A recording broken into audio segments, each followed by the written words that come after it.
Hello everybody and welcome to Curse of Mother Mystery episode 14 We're playing the module Curse of Strahd, but it has been slightly transformed and changed because we are playing in the setting and system of Frostmark.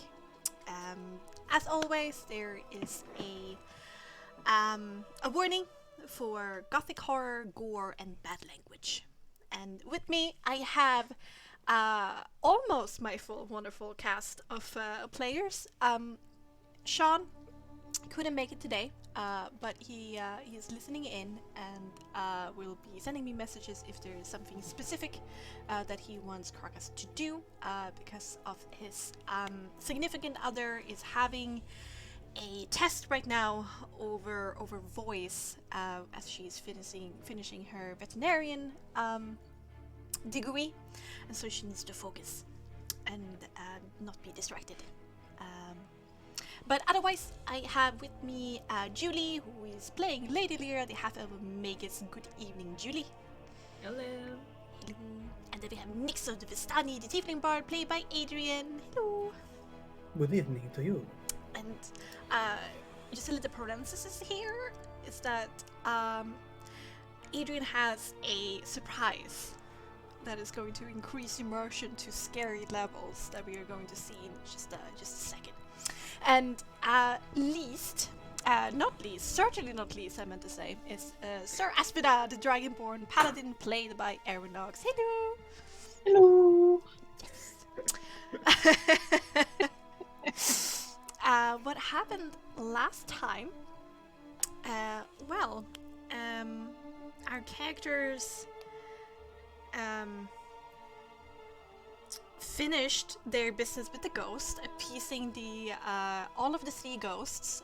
One with playing a plethora of games, the other one is going on an adventure. It was real fun, a lot of laughter, and a lot of bizarre situations that engulfed. But as the last and the oldest ghost left them with a thank you, she revealed that her own parents had sold her to Granny and her two helpers because they couldn't pay for their pie addiction any longer.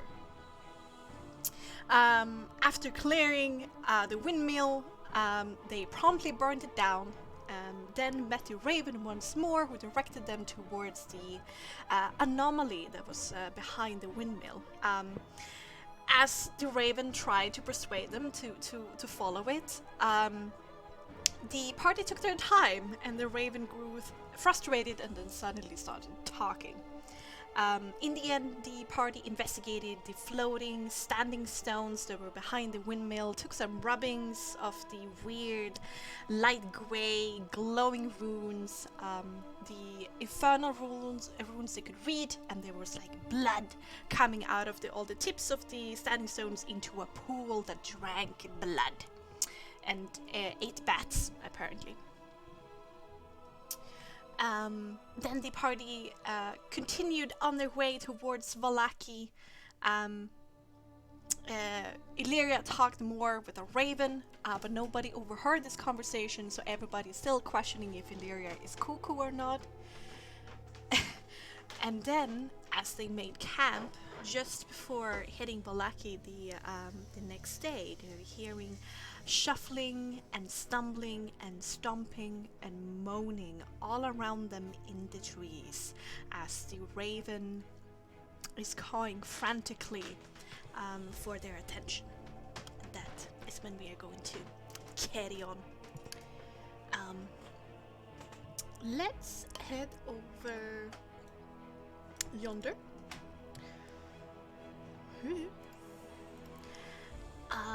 I will just let you guys decide where you guys set up camp here. Where you would have put your wagon and your horse and your sleeping bags and stuff like that. I mean, it would be on the road. Like maybe sheltered. I was thinking like more here, just because sheltered by. Cover works pretty well too. Okay, little cover. Alright, over there.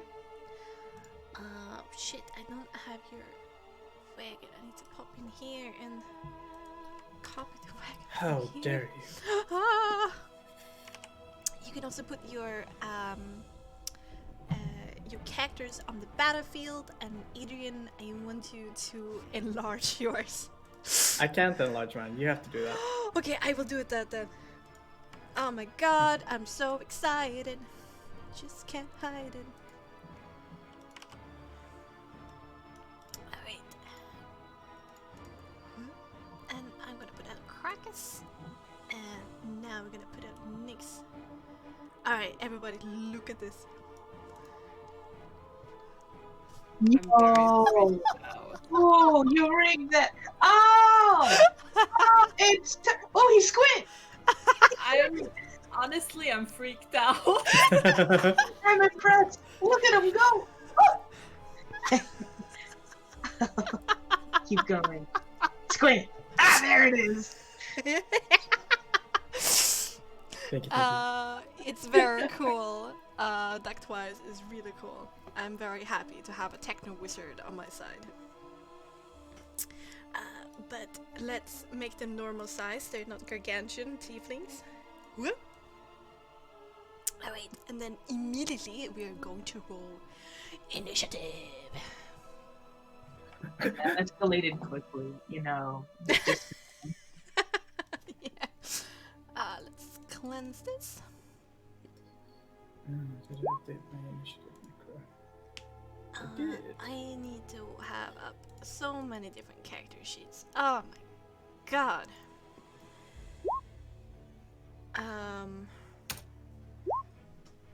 Ooh.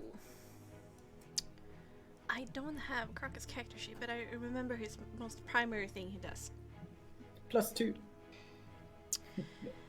Yes. He has +2 to his initiative. Alright. Turn.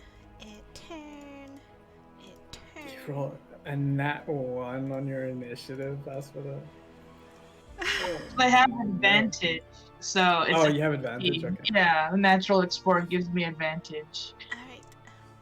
You change your record then, because I think it takes the first one when you do that.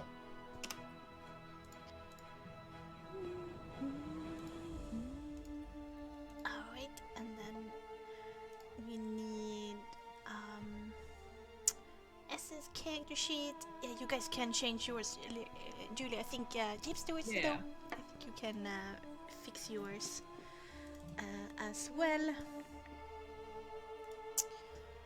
And then I need to roll.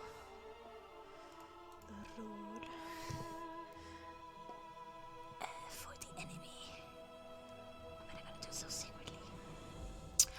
Yes, so the raven has been cawing. And so you were alerted to the sound earlier than what you normally would do just doing perception checks. So you would have 12 seconds right now of preparing for whatever you're hearing.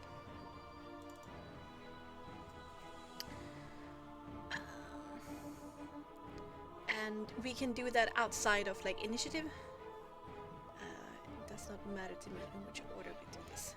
So you have like 10 seconds to set up things if you want to, or talk to each other. Nyx will look at Illyria and go, "You're the better whisperer. What's it saying?"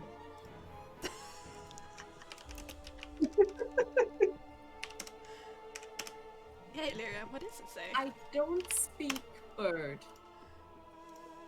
Well, you seemed to yesterday, earlier on. Which way is it cawing? Like, which direction is it like trying to gather our attention towards? Let's make a perception intelligence. All right.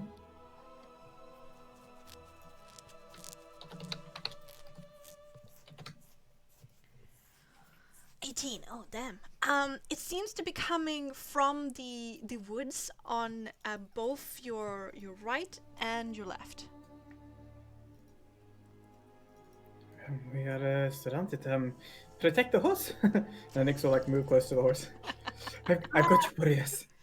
I agree. She'll move to opposite of Boreas. You already have your He's a help. good boy. He's already lost his friend.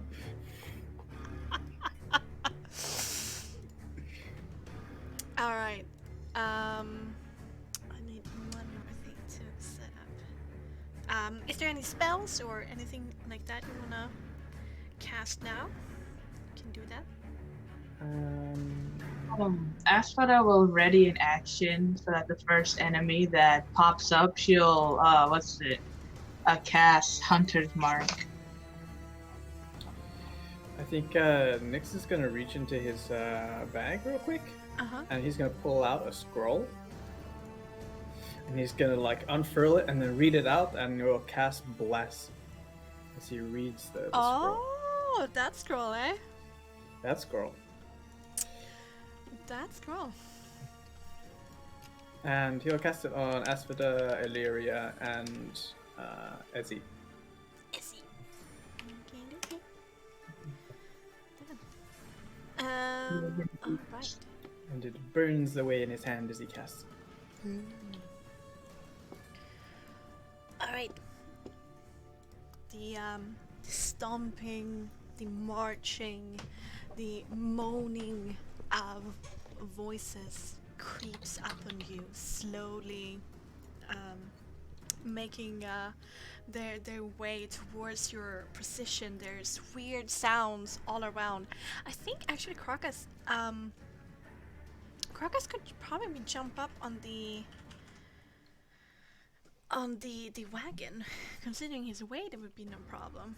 Yeah, that's what Crocus does. And then in between the trees you can see gaunt faces, decay, rot, undead, closing in on every side, hungry for your flesh. Alright, let's put out some zombies on the battlefield.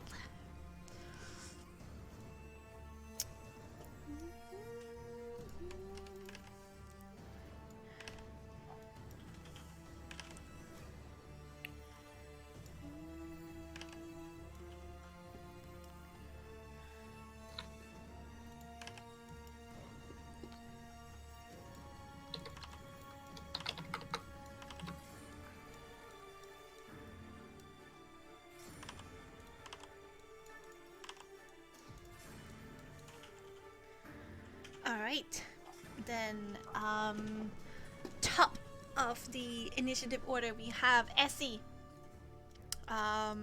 She is looking all around and she says, "Hold fast! There are quite many, but we can do this!"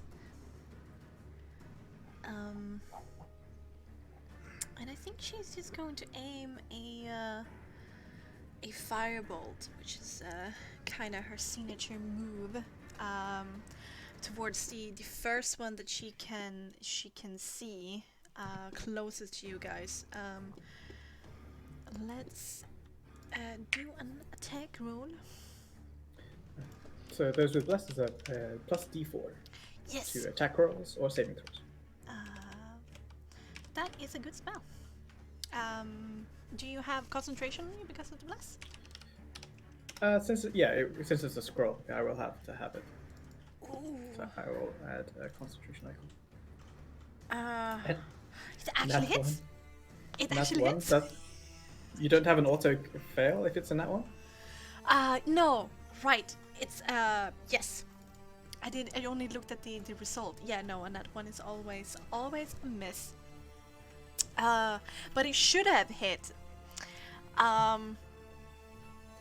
Maybe a branch comes in the way just at the moment as the firebolt would have hit the zombie, and Essie swears foully. Alright. Asphodel. Yo. So at the start of initiative, my my readied action came out, right? Yes. Okay, I'll roll that, what's it? Resolve check, or resolve save. For for casting. yes, you roll resolve plus your proficiency bonus if you want to do a soul check, and now it's 12 plus the spell's level. That is DC. All right, it's a check. Gotcha. Yeah, it's yeah.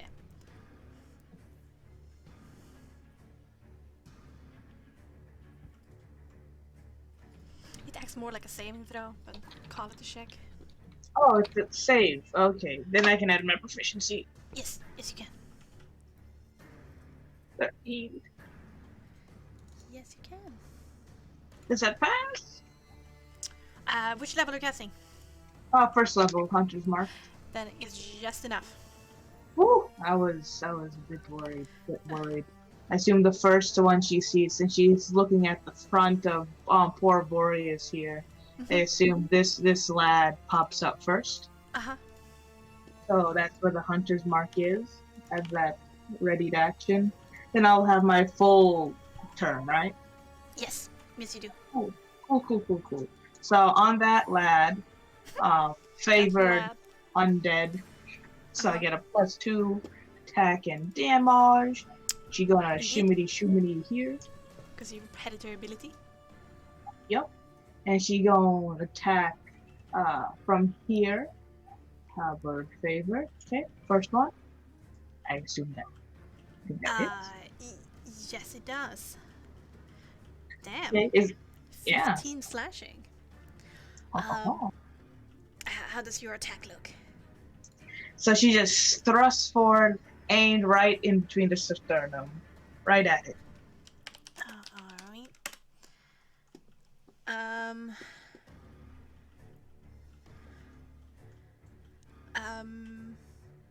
Your slash comes a little bit from the side when it's about to hit the torso, and it hits the arm on the way as it lodges itself into the torso, cleaving the arm clean off, and the arm falls to the ground beside it. I see. And as you ready yourself to make another attack, you notice that the arm is twitching. It's not dead. Oh no. She looks at that. I don't think that usually doesn't happen. She looks. She looks at this arm and just says out loud, "That doesn't happen." Let's actually make an intelligence check from you when you see this. Actually. Okay.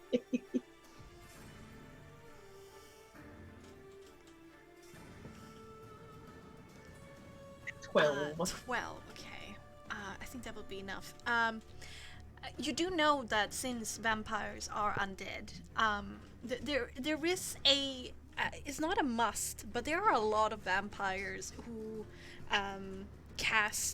who create zombies as guards and cannon fodder and stuff like that. You know, they use normal guards that they intimidate, and then when they die, they just raise them as the zombies and continue on the battlefield. That's what makes them, kind of hard to fight. Duchess Nonell, and she has no qualms about using dead bodies as her tools. And even though zombies or zombie-like creatures are undead in nature, usually limbs do not act on their own when they're not attached to their body, which makes you feel like this is not the normal kind of zombie that you normally face. Yeah, this is really not normal. Also, Bex, I had forgotten, since I had a Hunter's Mark, I did not have the D6 attached to the damage. Roll the damage. Yes. Roll it. +1. Every point of damage counts. All right. And my second attack, I'll go for the same guy. All right, do it.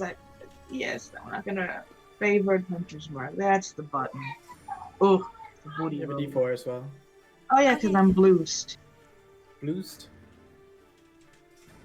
Bluest? Bluest. So Oh, that's 4. a 15. 15. That also connects with another 15 slashing damage. Damn.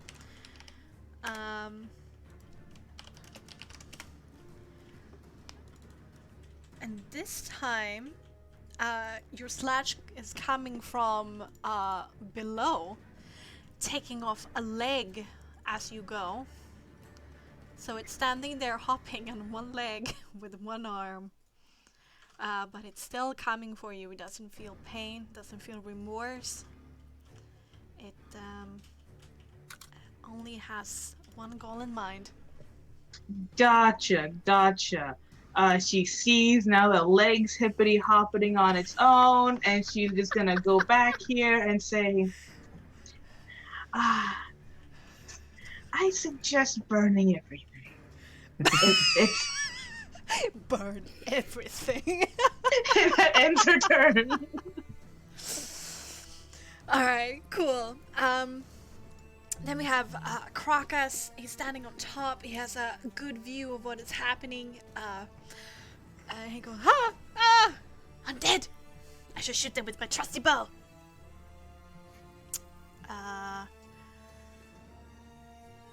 I think he's going to be aiming towards these guys over here, thinking that you guys have that under control. So, did you give Bless to Krakas as well? Or no? It's only 3 people, I believe. Hold on, double check. Blitz, blues, 3 creatures. It's only so Illyria, Asphoda, and Ezzy were blessed. Right. So if you want to add tokens to their like little identifiers onto their Yes. tokens. That's a good idea. Blues. Little bless symbol. There we go. And for Illyria too. Let's edit. Mostly because Nyx couldn't see Krakos because he was behind the horse. So he's like. That makes immediate. sense. That makes a lot of sense. Yeah, Krakus rolls with 3 is dexterity, plus 3, which is proficiency, plus 2, which is archery, and then plus 2 because of undead. So he does a 1d20 plus 10, and then we remove 5 from that to deal extra damage. Alright. 18. Yes. And he. Oh wait, there's nothing extra on that. And he rolls with plus 10, then he has plus 2 because of Predator, and then he has a plus 3 for dexterity. Jesus Christ. Krakus. He rolls a 1d20. Did I roll a 1d20? Oh shit. Yeah. That would, That even was a if problem. low. That was Even a though it's problem. low, yeah. Okay. He rolled that one. Darn. But that is still a good amount of damage. Alright, and he does not have extra attack because he took dexterity instead. So then we have Nyx. Okay, as he's looking around and like Asphoda comes back and says, burn everything. He's gonna like hold Boreas as close. He goes, he's not scared, neither should any of you be. Fight for all your breath. And he will bonus action cast his protective palm and give everyone 10 temporary hit points. Darn. Can we And fight as a by reaction- burning everything down, though, is my question. And as a as a reaction, you can move half your movement speed for free if you want to. Well, using your reaction. So I don't know if Ezzy or Illyria want to do that, but you can do that now. Yeah, Ooh. I think she wants to half movement.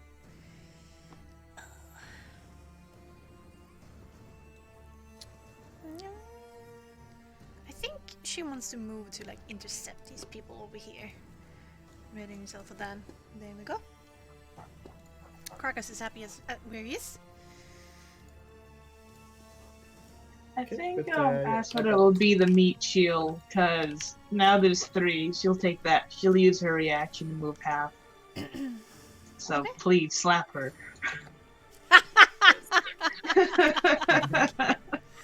All right. Was that a bonus action or an action? That was a bonus action. All right. What do you want to do? So nice. Everyone moved. It's so cool. And And he also will, fanned out. That's pretty cool. yeah, for sure. Nyx will move like here and just like keep like a central lookout, and see two to the southeast, and his soulmark will flare, and two like a ball of golden energy appears in his palm, and then can I do that as a bonus action? 1 second. Nope. The ball itself splits into two, and he casts guiding bolt into towards the two zombies down here. All right. Let's roll for attack. Guiding bolt number 1, go. Guiding bolt number 2, go. Damn. So one for this guy and one for that guy, or Yes. both on the same? Okay. No, One for one each. each. All right. They hit them fair and square. And you incinerate this zombie over here from within, turning into an empty husk as it falls down. And the other one takes some damage, stumbles, and then continues on his way. Alright? If that is everything. Okay. Julie! Yeah.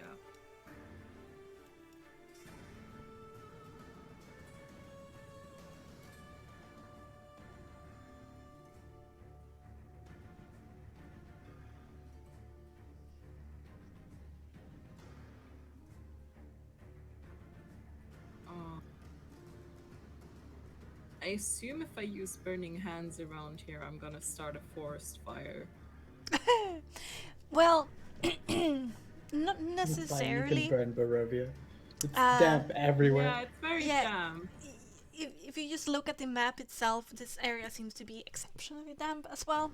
And just one burst of flame won't necessarily even put the crisp tree on fire either.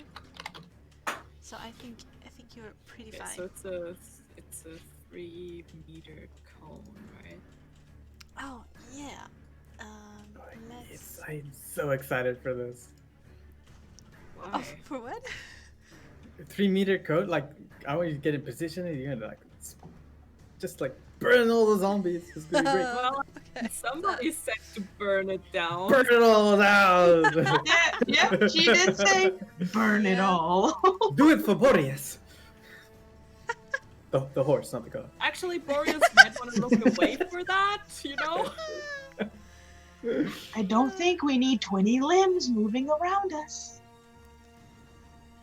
I wonder. Oh shit! I should find them later. Do you need a hand test? Not those hands. God damn it. Okay. Yeah. 3-meter cone. That spreads. Yeah, it should. Yeah. No, yeah, we'll take these two zombies, I think. Right? This is the spell attack.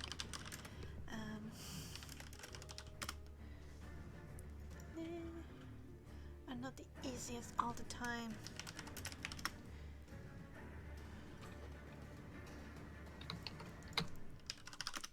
So I need a dex save. From all of them? The ones that I hit with my...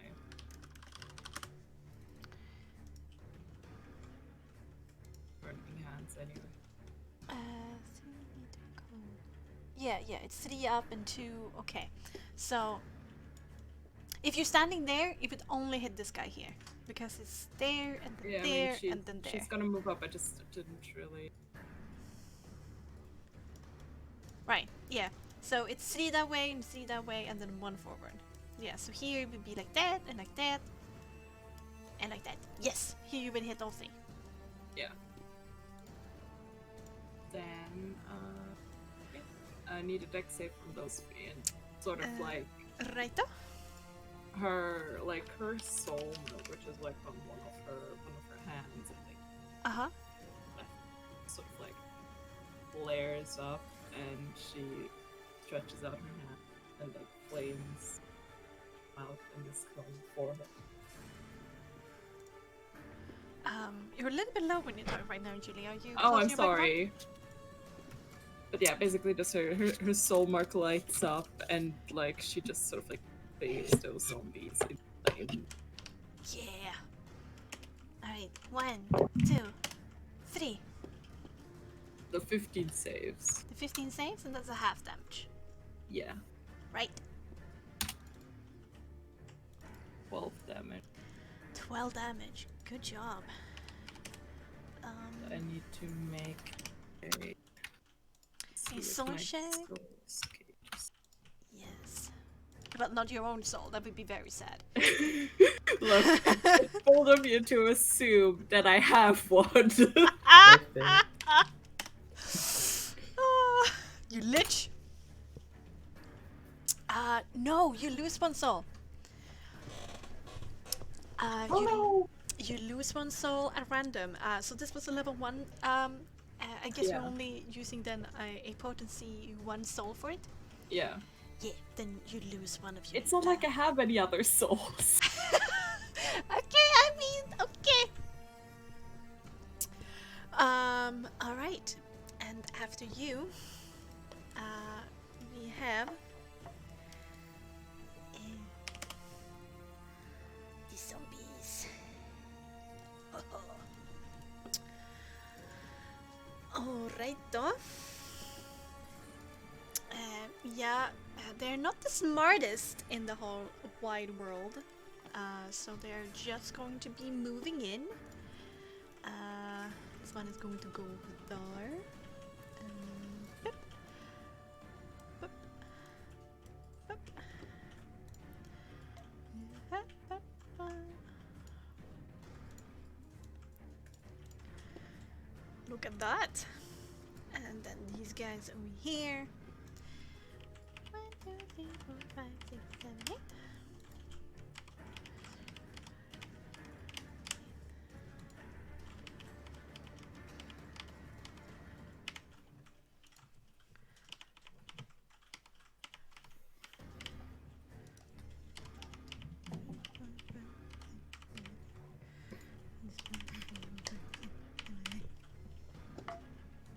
Alright, they're just moving in. So we have an attack against Asphodite is the bigger target. So we're gonna go for her. So this particular zombie has all faculties left, so we can do the full swing of stuff. So first of all, we have a bite attack. That's a hitter. Then we have a claw attack and another claw attack. Next one hits, the last one misses. Alright, the zombie lounges at you, trying to find any skin possible and rip some of your flesh on your shoulder, and there's a claw raking down over your chest, but you're able to push it away before the second claw would connect with your flesh. And you take 11 damage. Alright. Alright. And then Julie, over there. Yeah. Is going to be a lot of attacks here. Cool. So we're gonna start in a clockwise manner, I think, from over there. These two have advantage. So first of all, a bite attack with advantage.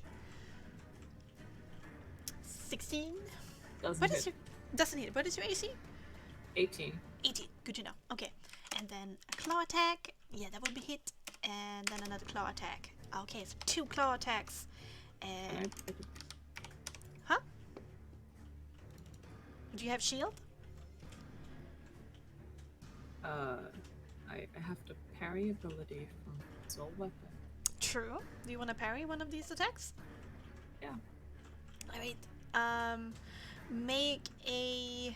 I think we're doing an opposed attack hit against each other, right? Yeah. Do I do another attack, or is it just against what I rolled? I mean, you made it. But I don't remember everything. I know. Let me check.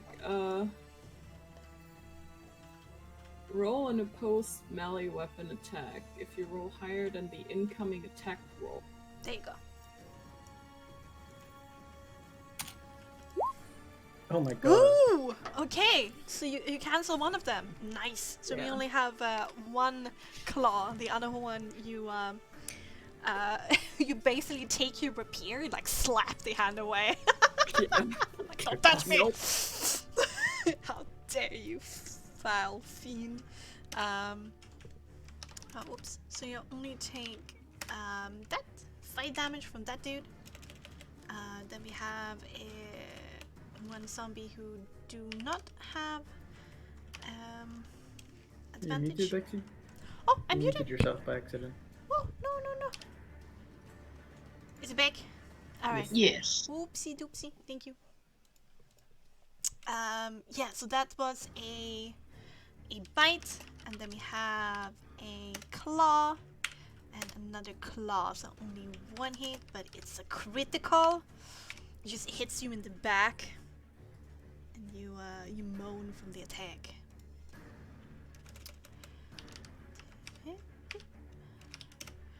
Take 3 damage from that one. God darn. Sad. Alright. Double that once. Ah! What? And the last claw there. Okay, another claw that is critical. 12 damage on that? Damn! Alright, and the last zombie who does have advantage. Yeah, that's one bite. Oh god, okay, so we have one bite normal and then a critical on a claw. Yeah. 11. You are accosted from all sides. There's teeth and claws just rendering you from every side, and you're getting pretty desperate there in the middle. There's moaning faces everywhere. Okay. Then, lastly, we have this arm and this leg. Oh. Let's see. Okay. Yeah, that arm moves up and it jumps basically up from the ground with his hand and claws at your shin. How dare it? It misses. It misses. It doesn't make it through your armor. Oh, it also has disadvantage on that roll. So yeah. So it was a 12.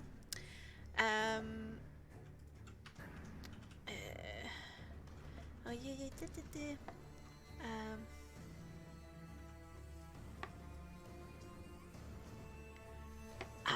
This leg is just moving around on the ground, just jumping around, not knowing what it's doing. It doesn't have an attack. It's just there. I'm happy. Yes. Alright. Then we're getting back to Essie.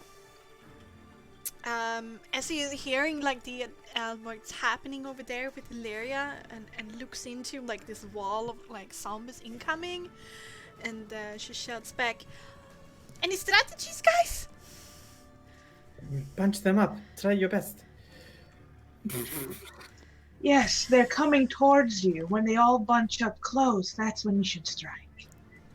In a large radius of hellfire.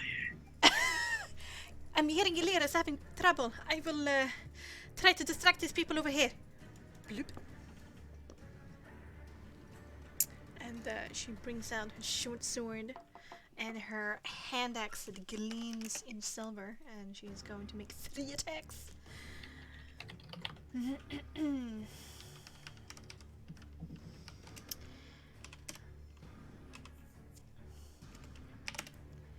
Oh, there. Yeah.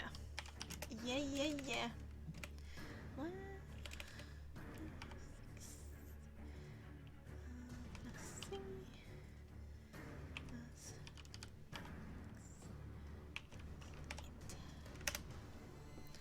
Ooh. A strong hit.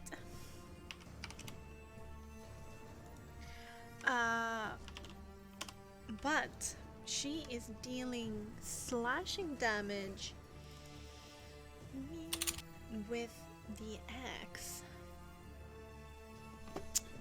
which means I get to roll this. Oh yeah, another arm pops out over there.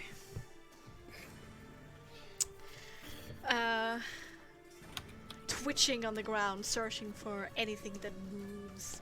Alright. And with that, it's Aspada's turn.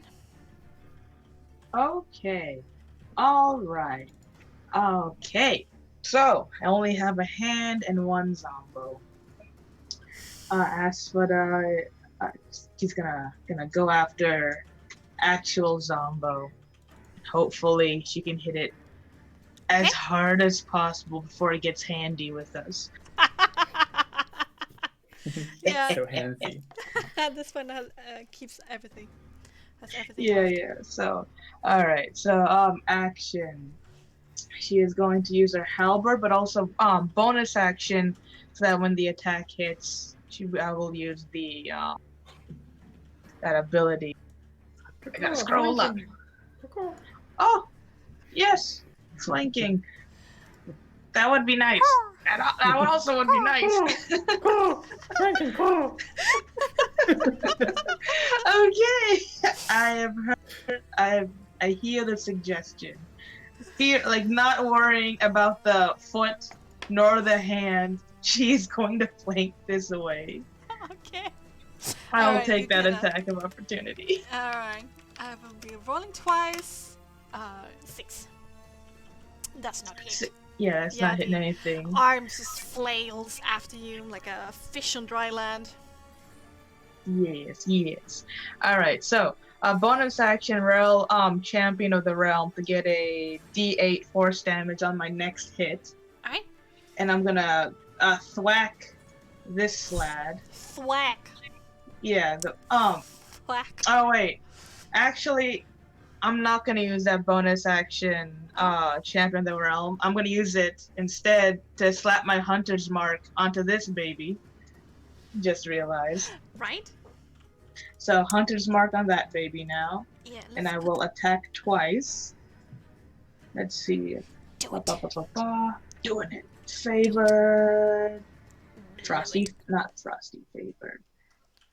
Frosty. Favored hunter's mark. Here it is.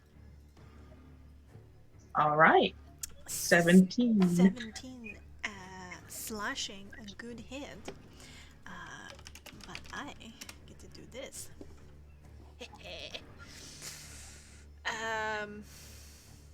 Oh yeah, no, it's another arm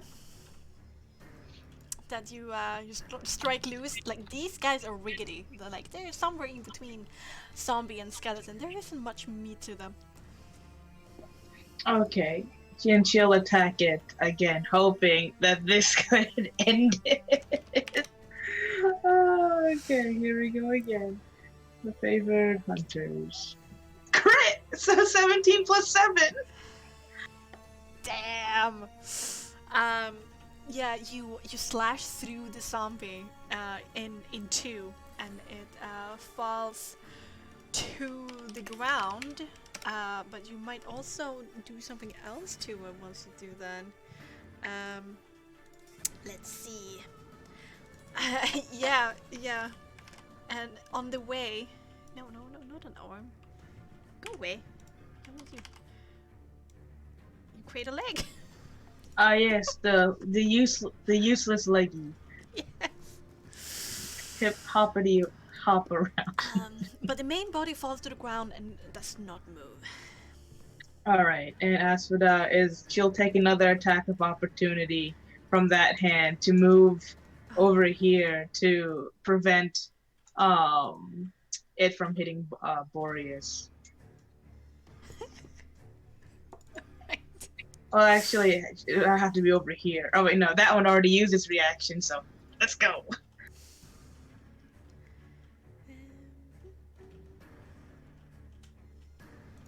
Okie dokie.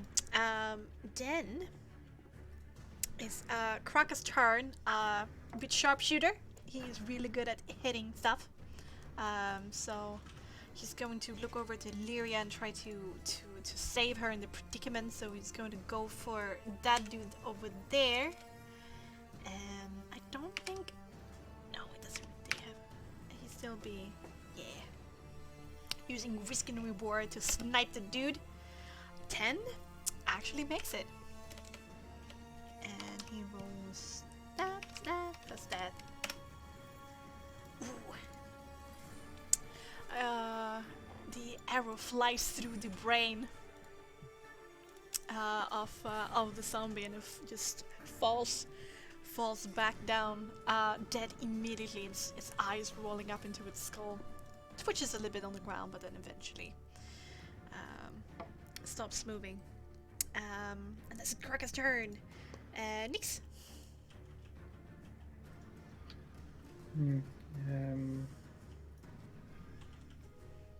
Just like looking at the Nix is looking at the Lyria and like looking at the appendages Yeah, I got this. on the ground. Yeah. Okay, it's like, you okay, Lyria? Don't worry, I got this. You might want to help her out, Nix. I got the limbs.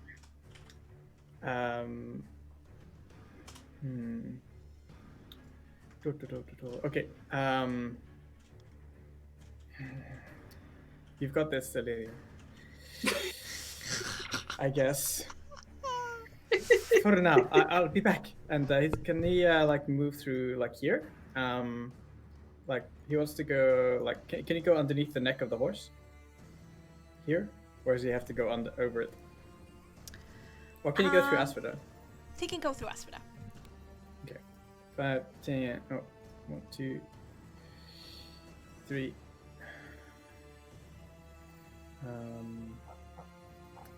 Let's see here. Did Ezzy take damage last turn? I can't remember. No. She's acting first, and the zombies are last in the list. So. Okay. Seeing as you know, he's concentrating on the spell, and he realizes that they're pretty easy to hit. There's no real reason to keep it.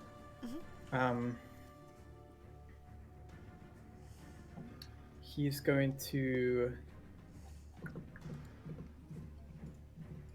look up at Crocus on top of the thing and say, "You've got this.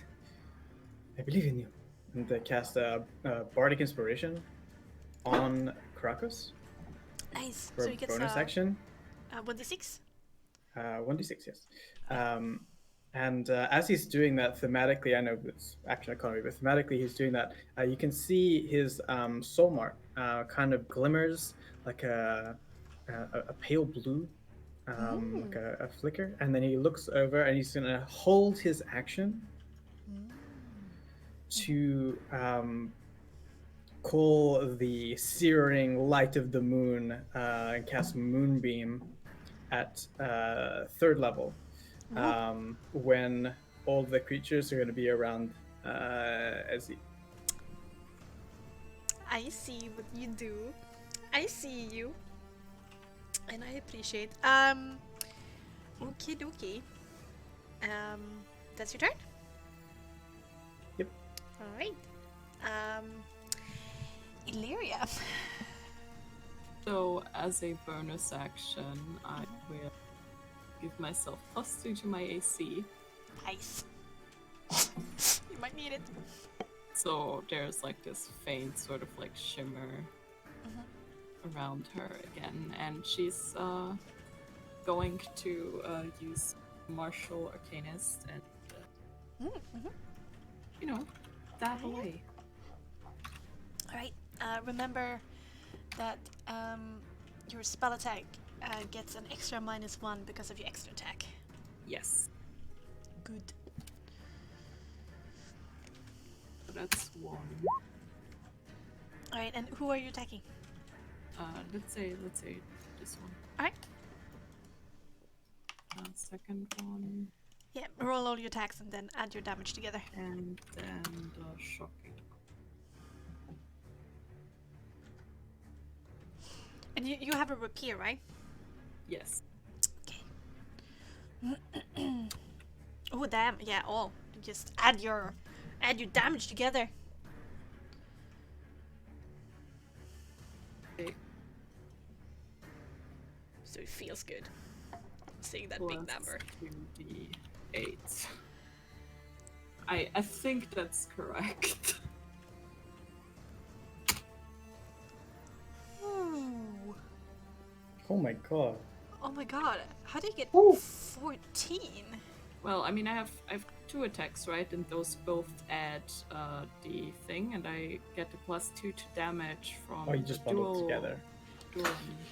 Oh, okay, yeah, +2 to damage. I see. So I have a 5 + 2 × 2. Alright, you almost you pierce, I think, the throat of this dude, and it's like a gurgling noise, and it's very very disgusting. And there's like this black blood that just wells up in the throat of the zombie, and it looks to sway a little bit, but it's still coming.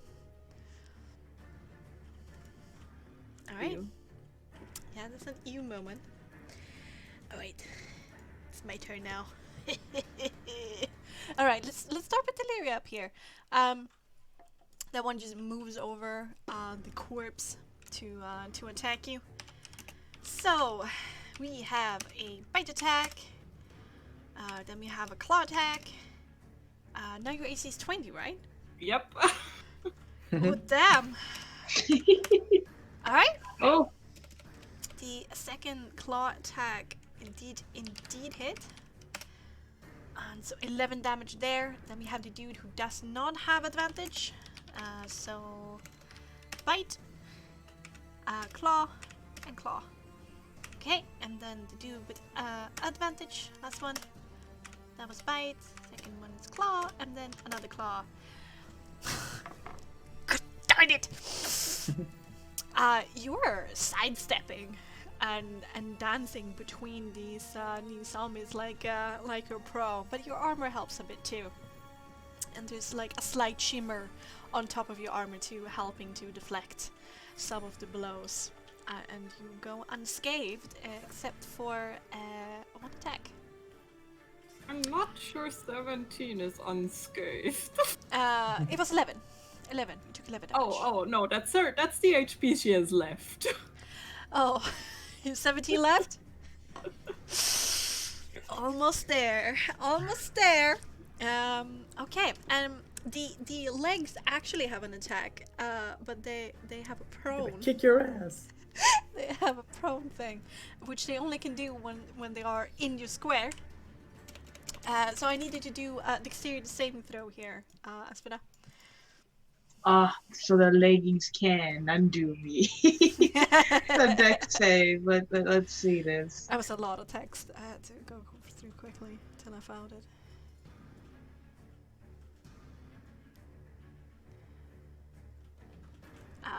Yo! Yo! You, the dancing leg underneath you is trying to, like, trip you constantly. You sidestep it. No worries. It's underneath you, but I'm putting it there on the side. And then we have this arm moving up to do a claw attack with disadvantage, which is 12. Woohoo, nah. And this arm can only move here, and this leg can only move there. Alright, then we have this side of the battlefield.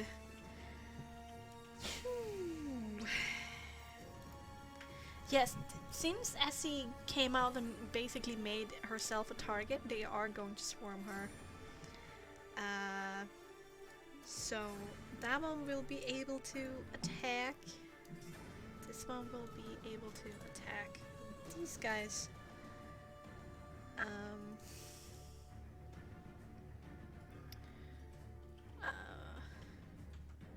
mean, maybe then they're kind of blocking the view here. Oh, yeah, these guys are gonna move over here.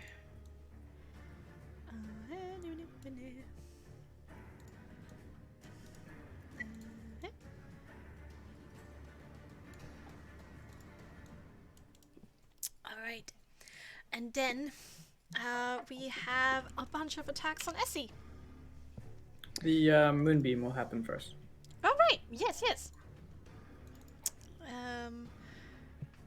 Let's make it's 2 times 2 square, right? Yeah, it's a 1 meter cylinder, so 2 by 2. And where do you have it? Want to have it? There or? No, 1 up, I think. So. Alright, so there. Yeah. Gotcha. So for the first time, is it on their turn? No, it happens now. Right, On when the step first into time. it. Okay. Yeah, when it's cast upon them, yeah. Okay. So I need to do, or you need to do.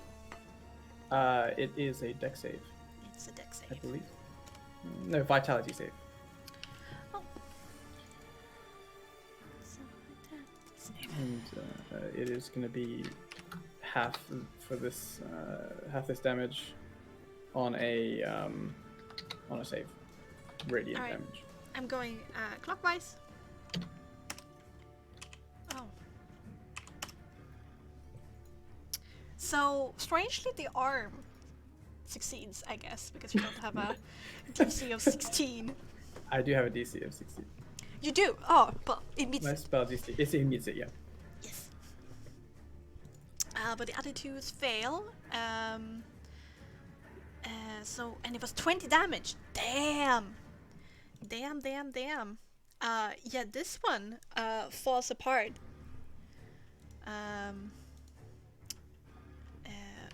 But this one stays up. And the arm dies anyway. It doesn't have enough HP for even half of that. So, as this happens, bless fades from you all. Oh. Because it's concentration, I can't have more than one. Yes.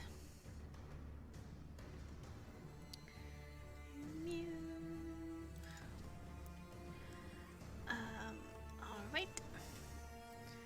We should remove that.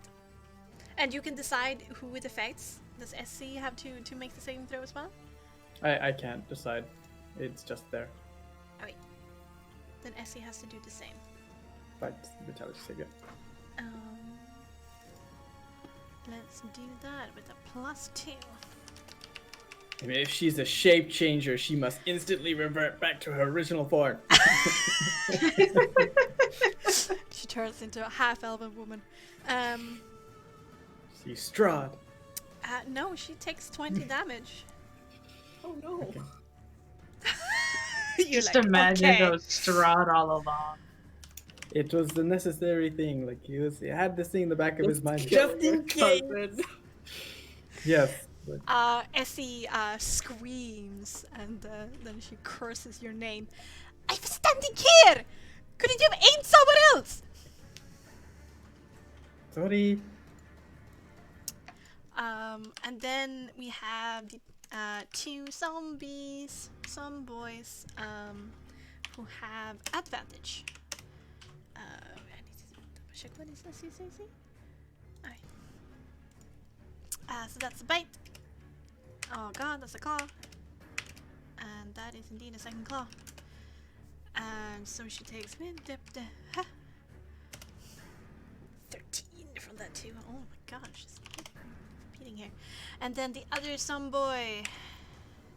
1 bite, 1 claw, and another claw. Okay, she's just 1 claw from that one. Yeah. I see. She's taking a little bit of a beating, but she is still up and okay. And yeah, then it's the turn.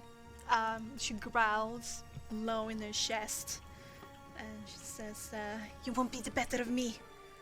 And she unleashes her full combination on the dude over here. 2 with her short sword and 1 with her axe. And oh god, everyone hits.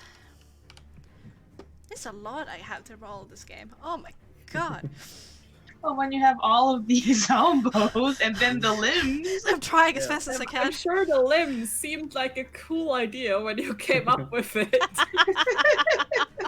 But but I actually like it. Some fights, there's No, a it's bunch really, of it's small really boys. fun. It's just like... In other fights, there's one big bad dude. Oh right, she also has a favorite enemy, right? And it's greater too. Shit. So it's actually an extra. Oh, Jesus Christ. Yeah, she eviscerates this zombie over here. There we go. Alright, that's Essie's turn. Aspida. Okay, it is time for some pruning. Okay, she's gonna go after the arms first. Yeah, she's gonna de-arm the situation. Okay. Alright. Okay, so going after oh god, it's a head. Yeah, she accidentally decapitated the thing. Oh no, So the body is dead, but the head's still alive. That's not okay, Bexxy. That's not okay. What do you mean? The talking head. Okay, de-arming. I'm gonna go with this bottom one first. Alright. Let's roll the attack. Yeah, we'll roll the attack. Let's see here. Just favor. I'm not gonna move my hunter's mark just yet. Snowbird, hunter's mark. No, favored. There it is. 14 hit? Yes, and 9 damage is Yes. enough to skewer the arm. Excellent. Then she'll go after this one. Same Yeah, thing. because you have range. 2 attacks. Yes. And with I'm gonna hit bonus action Realm Martial Champion that one. So okay. yeah, might as well. I don't have anything else for a bonus action besides Hunter's Mark. I don't think it's necessary. Let's roll. You can still roll one. Okay, 19, 10, and then overkill. 15 total. Yeah, it's first skewered and then like blasted it away and like hits like a tree and then just slumps to the ground. You have severed the muscle. Excellent. And she'll let's see. There's 2 people there. She'll move up. Ooh, those 2 zombos.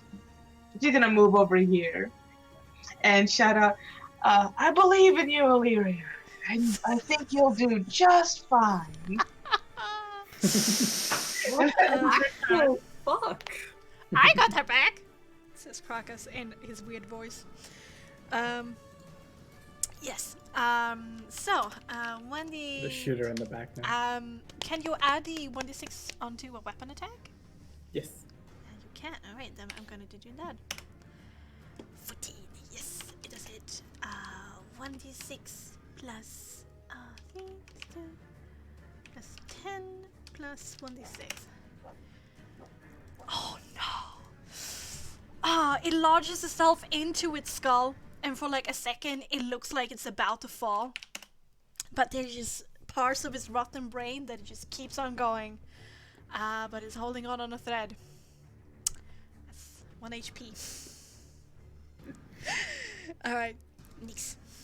You have a moaning face in your face. Moaning face in my face? Gotcha. He will use his action to maneuver the beam like sorry, and he will There'll be like a momentary blink in the clouds, and then another moonbeam comes and like lands like here. Okay. There you go. And they have to do vitality saving throws. Okay. Or take this many damages. Oh, not that. Sadness. That's a terrible roll. They both made it. Yeah. So six radiant damage. Yeah. They're cinched. The cinch, right? Gotcha. And he's going to. Does anybody else like stare on Nyx's token sometimes or you just get lost? Yes. It's like to the left, and then now to the right. It's gonna go there. Take the attack of opportunity Yeah, from that somebody. if he wants to. Yeah, what? He wants your brains, okay? 17 for a claw attack. The claw. Declare. That hits? Yeah, it hits. I mean, you were running away, so and Sure. he misjudged when he was supposed to attack, so you're gonna caught, on your rump. As you Sure. run away. I just reading this here, protective bone. I don't give temporary hit points to myself when I do this, do I? It's inspire making them when you creature, number of creatures that can see you or hear you. I mean, it's not necessarily implied in the text one way or another. If I can inspire myself with temporary hit points using the protective pump. It says you inspire resilience in your allies, making them more determined to stand firm. Then I would rule Okay, that so it's them, not you. Them. Okay, cool. I'll take the damage. I don't care. 'Tis but a scratch. And he's gonna kind of like go back here and seeing Illyria surrounded. He's gonna. Well, can he see? Oh, With the Esmeralda? You know where she is. You can hint, but you will have to do perception intelligence to notice anything specific because of the trees in the way. Sure. Okay, but he's more concerned about Illyria at this point, and he will cast a healing word her way. Nice. So check it At out. second level. Second level. Did you do a soul check for the moonbeam, by the way? Ooh, no, the 20 plus 6. Alright. The moonbeam saves, and then a DC 14 for the healing word. Soul check. Okay. Nice. Okay. So Illyria receives 2d4 plus 5. Yeah, plus your spellcasting ability modifier, which is presence, and which is plus 5. It is. Damn. You are smooth. Thank you. Heck and smooth. 12. Alright. That's bonus action, and movement done. Alright. Julie. Okay, so I don't have to attack the same target with all of my attacks, right? No, you don't. So I'm going to go ahead and try to have a stab at the one that's almost dead. Alright. Yes. It dies. It dies. Okay. You look at it. You finish. You slap the arrow that is already inside of the creature's brain, so it finally hits the movement center in the zombie's brain, and it stops moving. You like help push that arrow its last centimeter. All right, next one. That's a good way to make me feel less bad about taking that kill. Okay, then she's going to turn around towards the one she attacked earlier. All right, Attack that. do it. and a shocking grasp. That should be 18. Yes. nope. 5. Yeah, does not hit. But roll your damage for 12. That's still enough.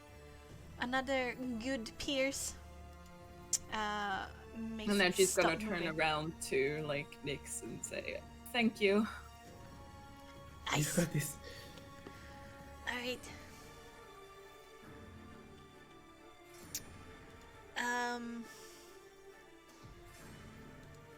Then we have the zomboys. We have one attacking Esmeralda. That's one bite. Makes it through. She takes some damage. And what do we have over here? Oh shit, we have a skull too. Oh, yeah. We have that skull. I'll nibble your legs off.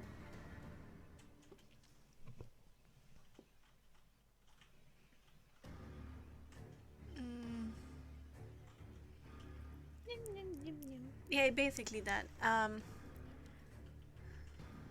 Oh, okay. No, it cannot. It has a speed of 0 meters. It can only attack when something steps into its into its square, so it sits there. Okay. And then we have these guys down here. Once again, as with a big target. This foot's gonna move 1. That one foot's gonna move 1. And then these guys are going to move over here and attack Aspida. None of them are doing so with advantage though. So bite! Claw! So Lot of bite, nat claw, 20s. claw. The bite hits. Obviously, that 20 hits. The last one misses. Yes. So from the first zombie, you take 16 damage. All right. And then we have the second one, bite, claw. I guess 2 claws there hit. So 11, 17, 16. Oh yeah, 17 and 16 should hit, right? Because you have AC of 14. Okay. 11, Do you? 17, 16. What? You do? Wait. Aspida, you have a AC of 14, right? Yeah, 14. Yes. Oh my god. What? What? 13 from the Tomorrow. second zombie boy, and then the last zombie bite, claw. So only 1 bite. Wait, I'm confused. Wait. How much damage? I think I'm adding things wrong. Oh no. 16 was the first damage from the first zombie. Okay. 13 was from the second zombie, and then 4 for the last. So Okay, in total 13 and 29, 4. 33 damage. Okay, there we go. I was so confused. Got it. We good. Woohoo! Huaito, and then we have Illyria as our last. Bite, claw. It's actually 1 claw that makes it through, right? Yeah. Unless I Side try damage. to parry it. Do you want to try to bear it? Yes. All right, do it. Yeah. Nice. Yeah, like once again, you just, flick your wrist and just slap that claw away. Don't need your hand tonight. Okay. Then we have Issy's turn. She is going to move to that other zombie, and she's going to say, "Don't think I have forgotten about you." I'm gonna do 2 short sword attacks and 1. This guy has an AC of 8, so 9 actually hits, which is cray. How much health as this guy? Okay, no, it's actually full health. Then it matters. Then it matters.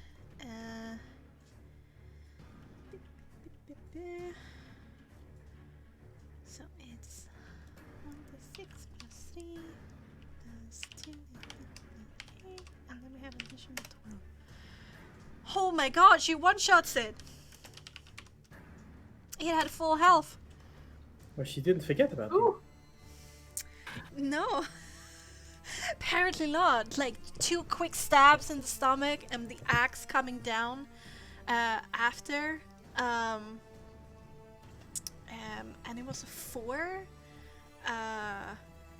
coming down from below, creating another leg.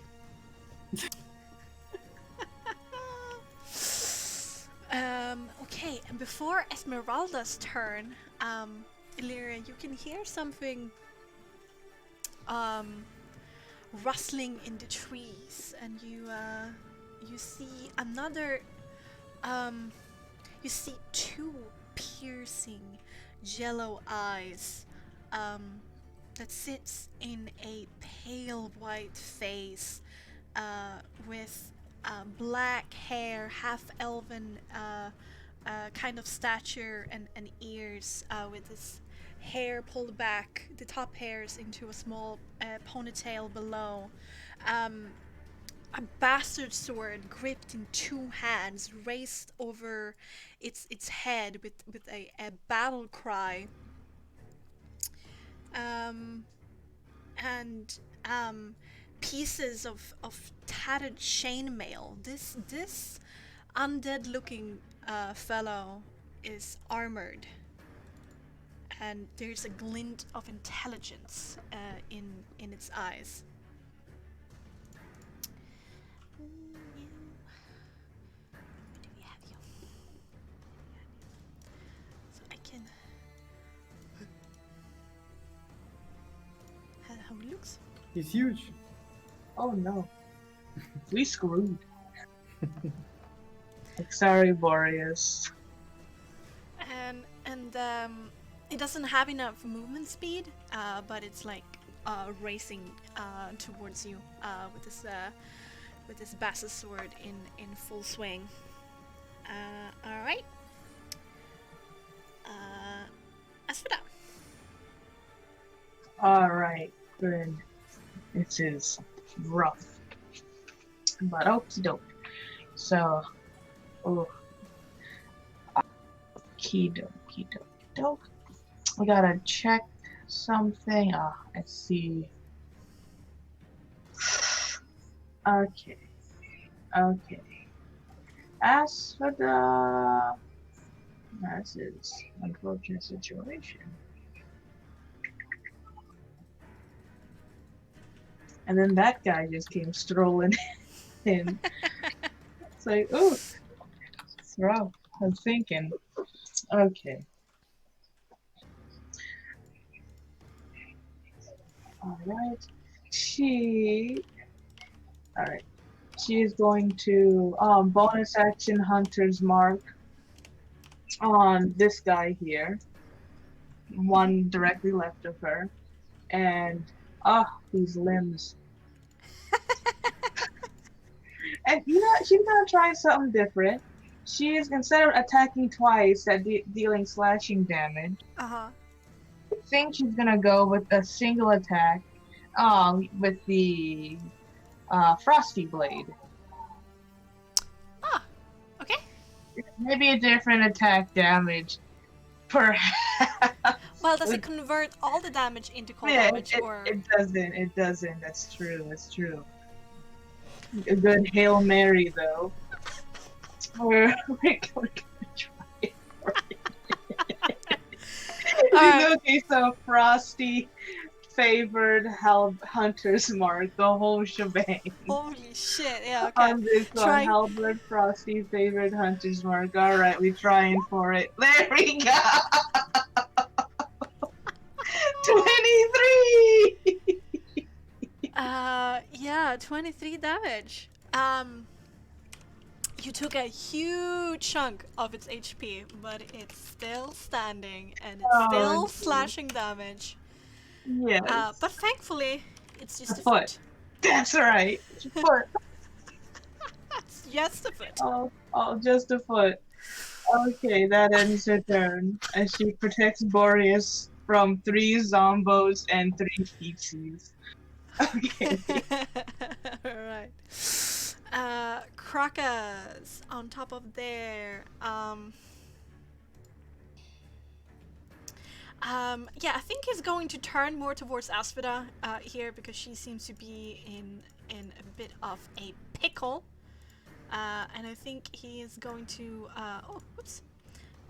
aim for that zomboid that you were attacking.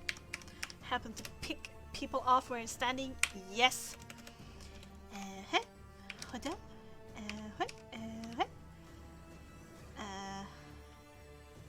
Yeah. Oh yeah. He's just sniping all over the place, just firing arrows into throats, heads, and hearts. Nix. Okay. Nix is gonna move. So, like, he's gonna run up to the back, like the trunk of this tree, and like seeing the situation here, he's gonna go. Aspida, get out of there! Everyone, the tide is turning! And he's gonna once again cast his protective pump. So Aspida, you can move half your movement without opportunity attack. Oh, wonderful! and everyone gets 10 HP again. Nice. As he says this, he's like channeling the moonbeam to go over this area here. Where's Nix? Excellent. She's stepping out the way, up to a half her movement, you say. Yeah, she going, Illyria can move as well if you want. So that was 2, 3 movement. So, wait, who gets temporary hit points? Everyone, except for Nix. Cool. Yeah. Okay, I think he's 10. gonna move here. 10 temporary. Nice. If you already have some, it just goes to 10. I don't. Okay. I just appreciate it, you know? Sure. So the moonbeam will move over here, and they need to do vitality saving throws. So you wanna place it right there? Not yeah. You don't wanna. Not over Boreas. I'm trying to save him. We're trying to save the horse. All right, vitality saving throws for those two. One's a fail and one's not. Okay, so you take 17 divided by 2, that's 8. And you take 17.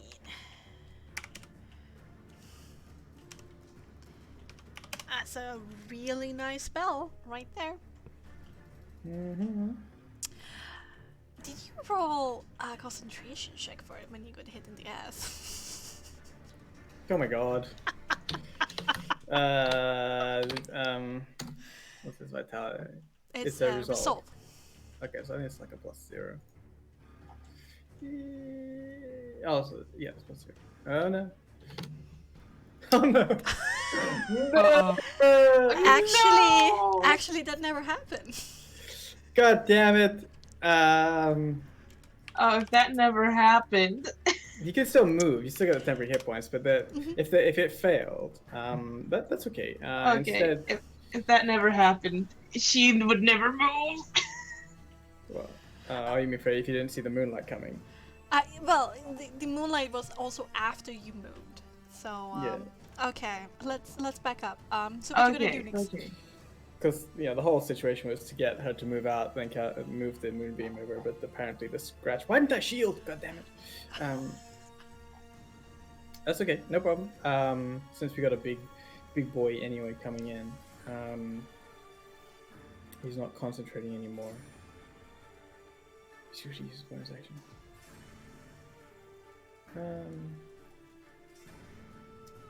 Sure, he'll cast another spell. He will just do a.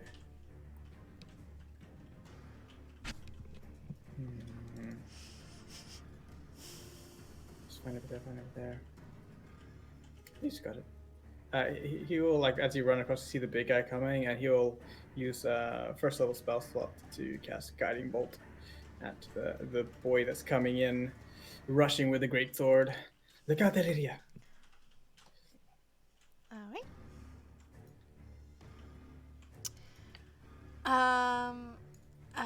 Okay, so against the big dude. Yeah. Let's see. Yeah. You do deal 18 radiant to it. It falters in a step for a second and looks over to you with a vicious glare. It's funny because he's like glimmering with sparkles. Because the next person that hits him gets advantage. Oh yeah, right. Does the temporary hit points happen? Yeah, that still happens. Okay. I since I did that already. It's an interesting juxtaposition between the scowl and the fairy glitter. Why so serious? Sure. Okay, so that's his action and his bonus action and movement. Cool. He's no longer concentrating, so I can remove that.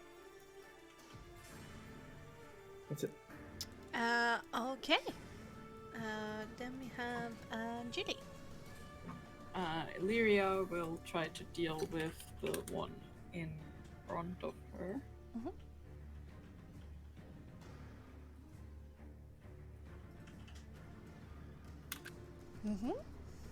You doing the whole shebang or just two? Yes.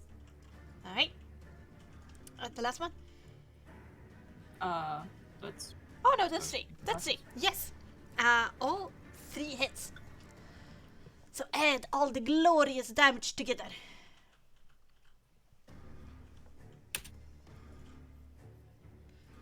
Holy balls. 32.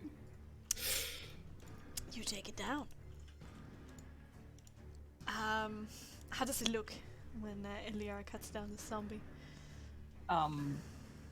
Well, she sort of like sees this other one that's coming away that's now like angry with Nyx, and she's like, okay, I gotta deal with this, and just, stabs her rapier through the zombie, and then just immediately, without paying too much attention, moves up over here. Oh my god, love it. Oh man, going after it. Ooh. Yeah, it's Stepping like so over the nonchalantly dispatching it. Are you stepping over it? Hell yeah. Yeah, cutting it. That was so badass. Oh yeah.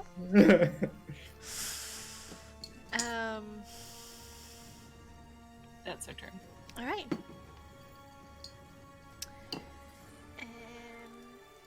Okie dokie. Then we have left of these zomboys. This leg will move onto Essie and try to trip her. Need to do a dex save. Does she have? Does she do? Is it like a groin punt or something? It's more like it's like jumping and like squirming and trying to hook your leg where you're standing. Okay. It's really awkward. Sweep the leg! Yeah, it's basically trying to sweep her legs underneath from her. And it's also rough that you're like dancing underneath your feet. It's, a macabre dance you do. Alright, then we have one leg there that can move into Asvena and try to trip you. So let's do a dex save. Boy.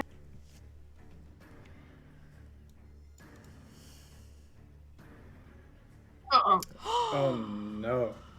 You He- fall prone.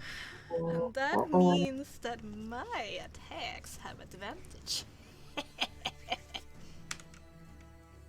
Alright. Bite, claw, and claw.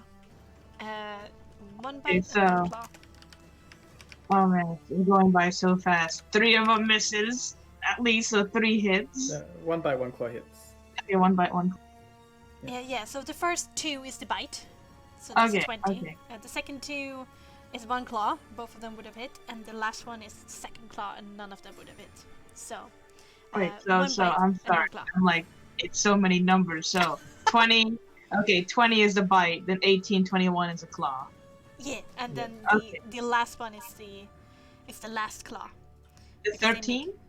The 13 and the 9, because they hit you with advantage because you're prone. All right, these are advantage ones. Okay, all right, 13 and 9. At least those didn't miss. Okay. So that's the first zombie. That was a really good battle roll for me, I mean. You Alright. should do it in a different way, Becky. In terms of how you roll, you can do the brackets like this. Can I do it like this? If you do it like that, Oh, keep you're highest one. doing. Yeah. Just do the keep highest one. Alright, right. Then it doesn't spam the channel. Thank you.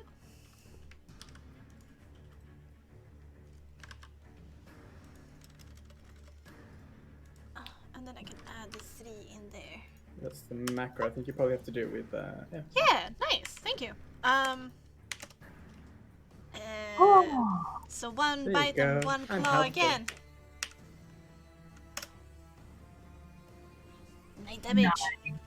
wonderful. Oh, I like that so much better. It gives me less anxiety. I'm like, what's happening? Fair. And then the leg moves up 1. The skull can't do anything. This leg is technically in your square, so this one cannot affect you. And all the other zombies are dead. So then we have Essie, who's going to take care of these two with her short sword.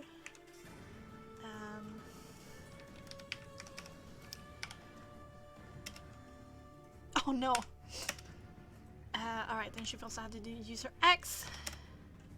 Alright, awesome. So first of all, 1d6 plus 3 plus 4.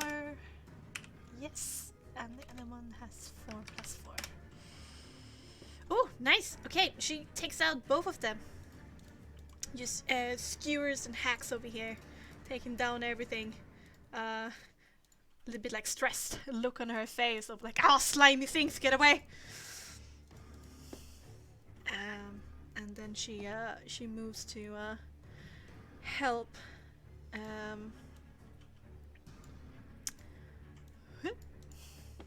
Saying that there's more threats up there, or a threat.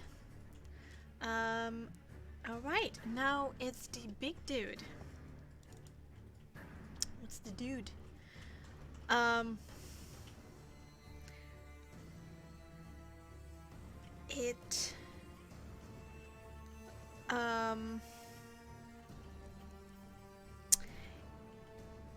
Yeah. Seeing that you are up to its face right now, and kind of challenging it, it still has like literally like magic all around him, but these two jello eyes pierce into you, and you swear that they shine a tiny amount, and you really burrows his gaze into you, trying to intimidate you. And let's make a resolve saving throw. Oh boy.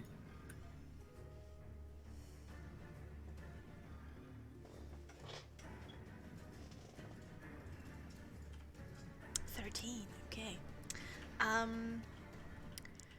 There's something taking hold of your heart, like a cold wind of fear coming over your body.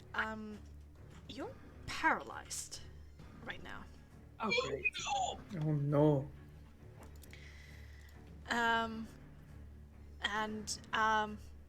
You even if you're paralyzed, you feel a little bit of a relief as those eyes stop staring into you and turns back towards Nyx and this whole thing happening over here, and then it's just pretty nonchalantly, as you did, strolls down, and you are unable to do another opportunity attack since you're paralyzed currently. I did specify I can go up against the trunk of the tree. Is that not where I am? Like, is he like in the trunk of the tree? Is he climbing the tree? All right, fair. Let's say it's here. That you did specify. I see. No, Yuli, you're no longer blessed. But let's do that to you. You're paralyzed right now. All right, Sir Aspida. All right. Okay. This is what we call a great pickle. Okay. First, she's at half her movement to get up, so she ain't prone. Mm-hmm. For Boreas' sake, she's gonna no longer concentrate on Hunter's Mark. She's gonna haste herself, her only haste slot. So let's see if she gets that save.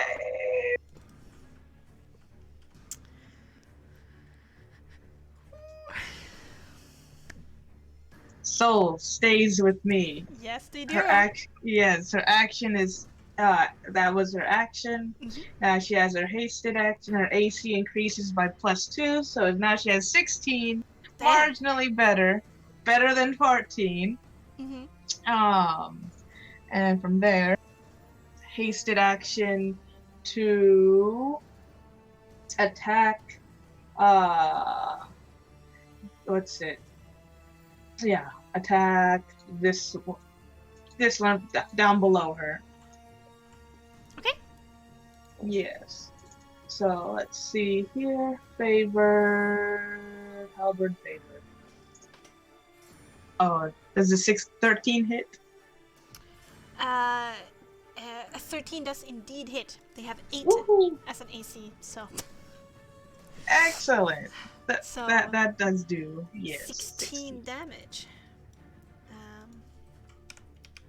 All right, a good chunk. Still standing. Yep, but and it's that is also, all she can do. Slashing. 17. Yep. I wonder if that's a head. It is. Oh no. Decapitate the zombie. With that slash. But you do leave a head. It's crowded here. It has to fall backwards. It's a good thing, but the head is that it cannot move.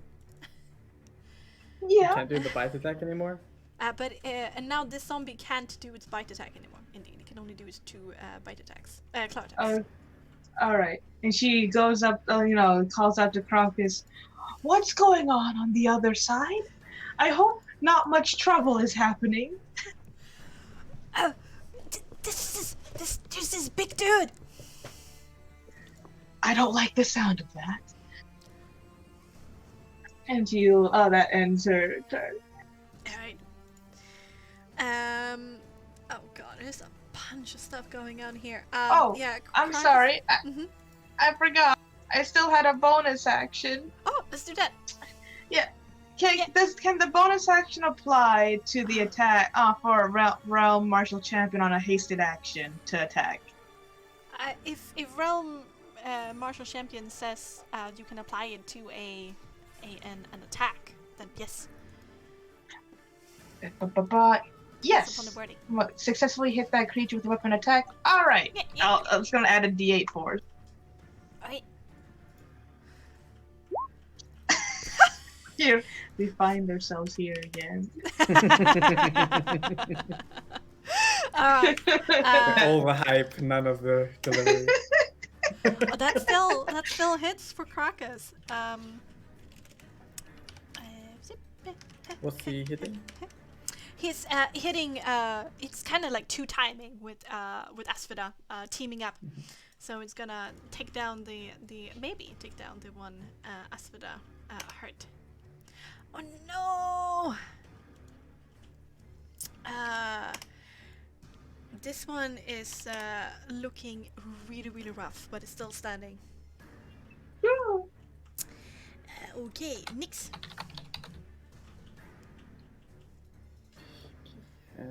for the end of your next turn, I have advantage. Yes.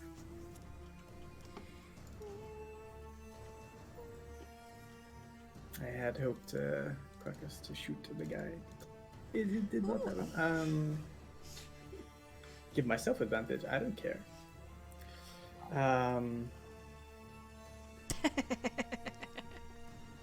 Are you sure you don't care? Didn't sound like that for a second.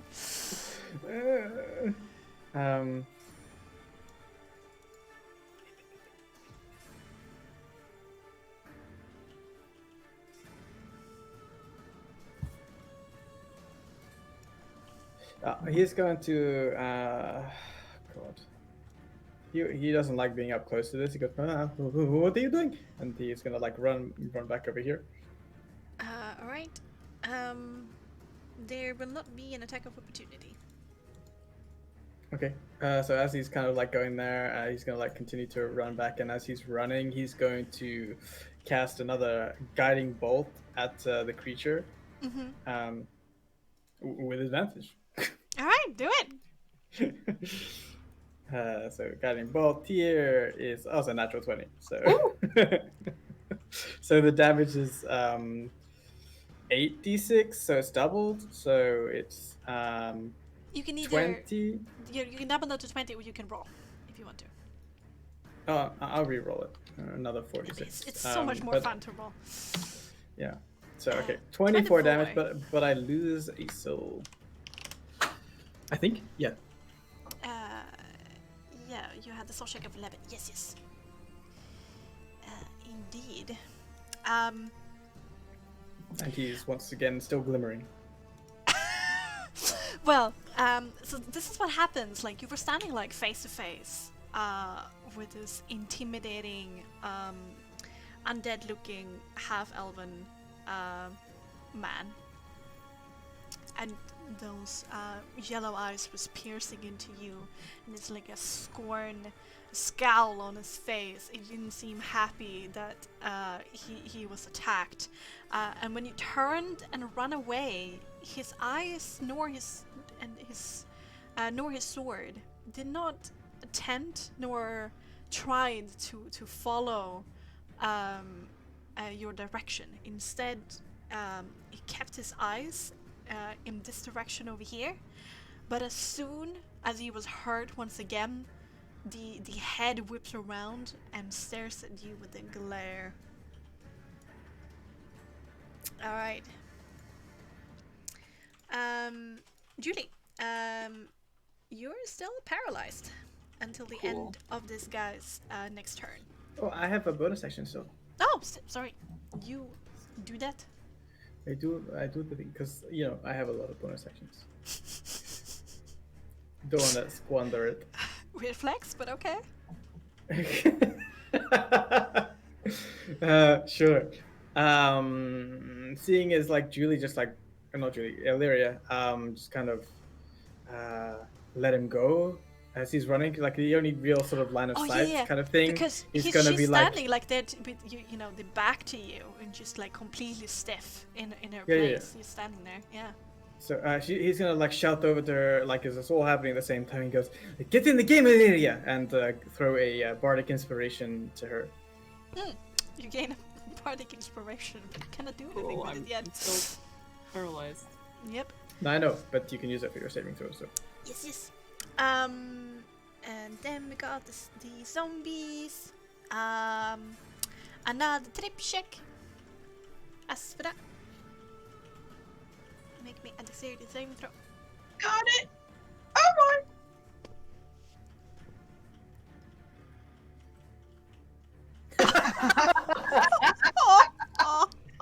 Oh wait, I actually make those at advantage because I'm hasted. All right. I can't do any worse. Are you sure? Double that one. Well, okay, you actually make it. Nice. You won't be attacked with advantage at least. So, bite, claw. Just one claw. So it's 6 damage from the first zombie, and then we have bite, claw, and we Oh, have no. one claw at Krit. So 8. Hey, I'm still up. Oh, Oh, you have I've 4. been. You have 4 hit points. Holy shit. Okay. I also have been forgetting that concentration checks. I'm sorry. I Oh, just realized. I'm like, yeah, oh right. shit. You have a hunter's mark. Isn't is it hunter's mark? Yeah. Well, it's already gone. Now it's for haste. Right. Let's do 2. Then soul checks.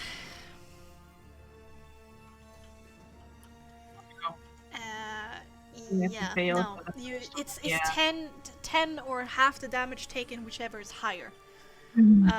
So you lose your haste. This is bad. No more hasted. Okay. All right. Right. She's not blessed anymore. Let's remove that. She comes around the corner here. Yeah, she runs up to Nyx and she says, "I don't like how he looks at you." I don't like how he looks at all. Touché! And she runs into battle. Yeah, I think I'm going to start getting my spells out as well here for Essie. Let's also cast a Hunter's Mark because I can. So first of all, we got the soul check. 8. Oh no, she loses a soul. That's good to know. Level 1 soul.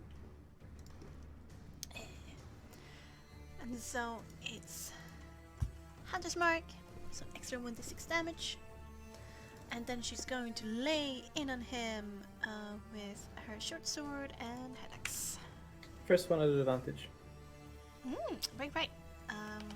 She's going to switch her hands, so she has the hand axe in her dominant hand. So you're going to do 2 hand axe attacks. So 17 for the first, and 17 for the second with the hand axe versus, yeah, both of those will hit. But I can also roll the short sword immediately. That one does not hit. So she rolls 2 hand axe attacks.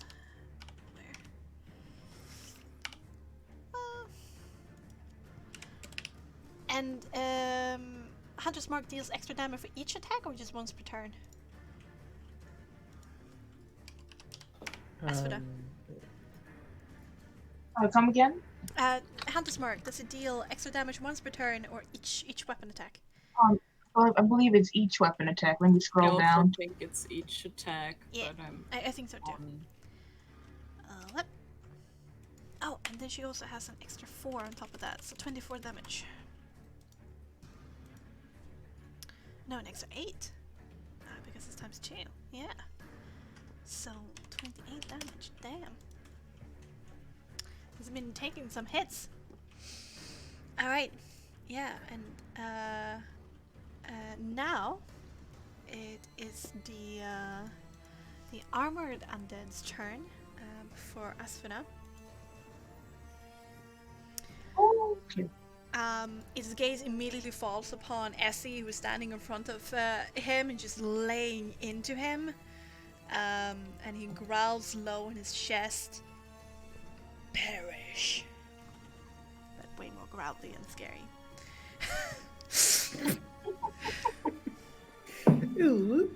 And some of his wounds, now when he's like close and Essie can like take a look at it when at the start of the turn, some of the wounds close up. Not all of it, but he is regenerating. I don't like that. And the creature raises its Bassa sword, using it in 2 hands, and will slash Essie twice. One will hit.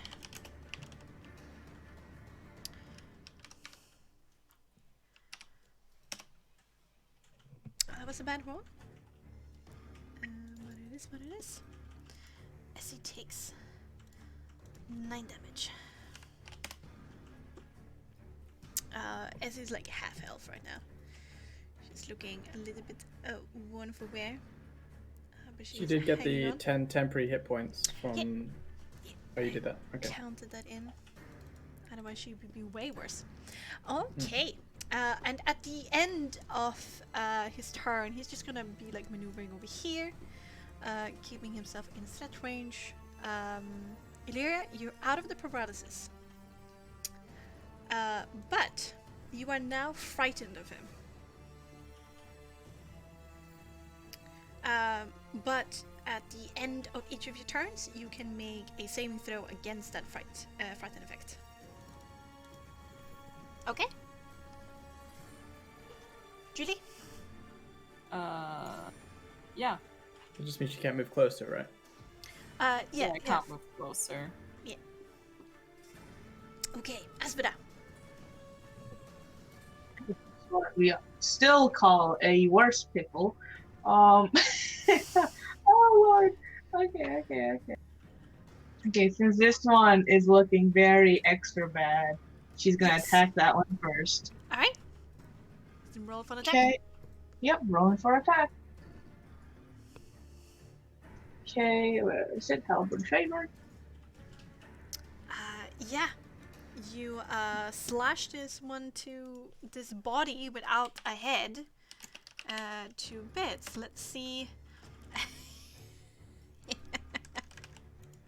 Is it another foot? Oh, I'm happy. falls I'm out. I'm happy with feet. Feet can't hurt Bori. I can only trip. Yeah. Alright. And your second attack? Yeah, bonus action to do realm champion attack on this guy, and if it hits, I am about to pump a smite into it. Okay. It needs to go down. Alright. It just needs to for us for this. It's 4 HP. Roll to attack. Okay. 21, and Damn. then here's Realm Marshal plus 5, and that's 20 total so far, and we're gonna pump a smite. Alright, do it. Let's see how many. I need to double check. I have 1 level 2. I am pumping. Oh, and plus 5. 20. Oh, okay. I'm gonna do 1 level 1 smite for 10 cold, and since it's not fair celestial, it'll just be 10 cold. That's just enough. He had 10 HP. Woo! Yes. Down. And as for this stupid head, who's just gonna, I don't know. Did I see this head move? No, you did not. And it's been like jumping there. It's unable to move, but it becomes another foot from that dude. And she's foot everywhere. I'm surrounded by useless limbs. Yeah. Excellent.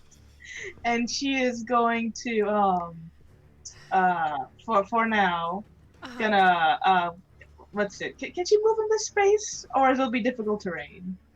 I would say that space there is difficult terrain. You would have to squeeze through. If you go over this square here, it would be like a reaction to trip you. Yeah, I figured. I'll do difficult terrain since this head can't really reach me. It just keeps hopping up and down. Yeah, it cannot move. That's the problem with it. Excellent. So there's that guy. I can move that in my next turn. She's gonna move over here. Alright. And that ends her turn. Alright, perfect. Okay. Yeah, so now Crack is seeing these feet and he find that to be beneath him. He's going to attack the big dude. Does he do that with advantage? No, Essie already took the advantage. Yeah, he's no longer Twilight Glimmering. 16 does indeed still hit though. So let me see if I can perceive this then. Yeah. Woohoo! Max damage. Nice. Damn.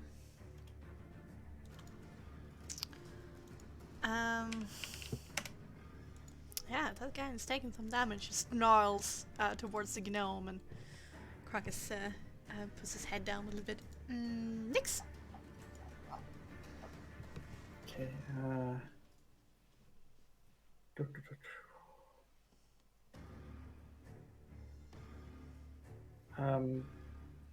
He's gonna look towards the big guy and seeing like he's surrounded.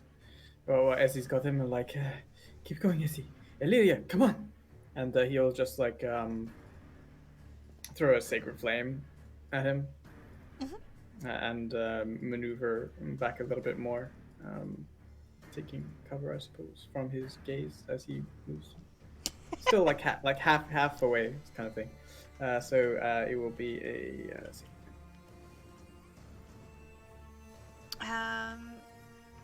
Right, we need to do a dex save.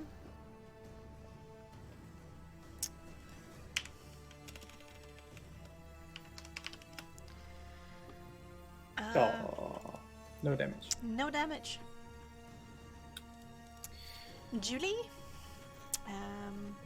It's Well, at... she's gonna shoot a fireball at him. Yeah, it's at the end of your turn you can do the save anyway. So, let's make a spell attack. Should be. Yeah, you hit him square in the back. And there's another heavy groan coming from the dude. Damage, and I can. Yeah, a resolve saving throw. Nice, you make it. You're actually free to fight him. Okay. You steal yourself.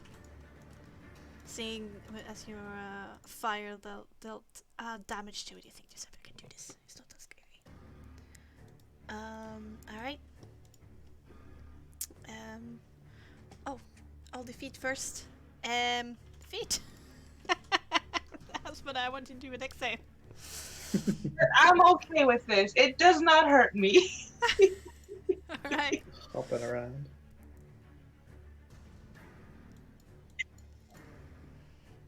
He 8. trips me. No feet. Yeah, you fall prone. Okay. There's just the squirming legs everywhere, just tripping you up in your heavy armor. It's kind of funny. Alright. Essie's turn. She's gonna do her combination. 2 hand axe attacks. And 1 with her. Oh god, no, just 1 will hit. Let's see, and then she got a +4. And then a 1d6 because of the hex. No, the Hunter's Mark. Hunter's Mark is concentration. Mm-hmm. And she took damage. 9 damage last. Let's quickly do that.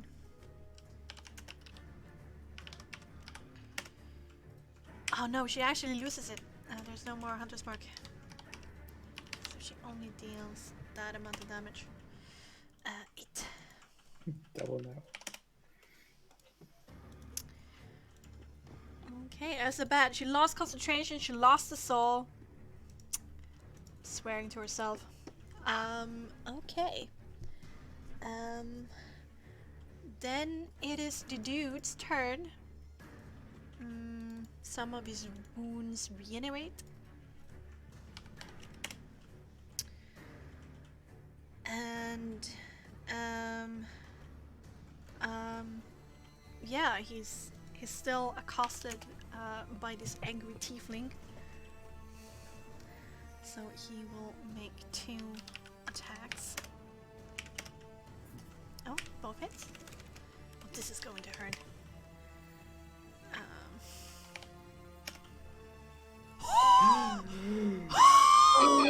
Oh my god.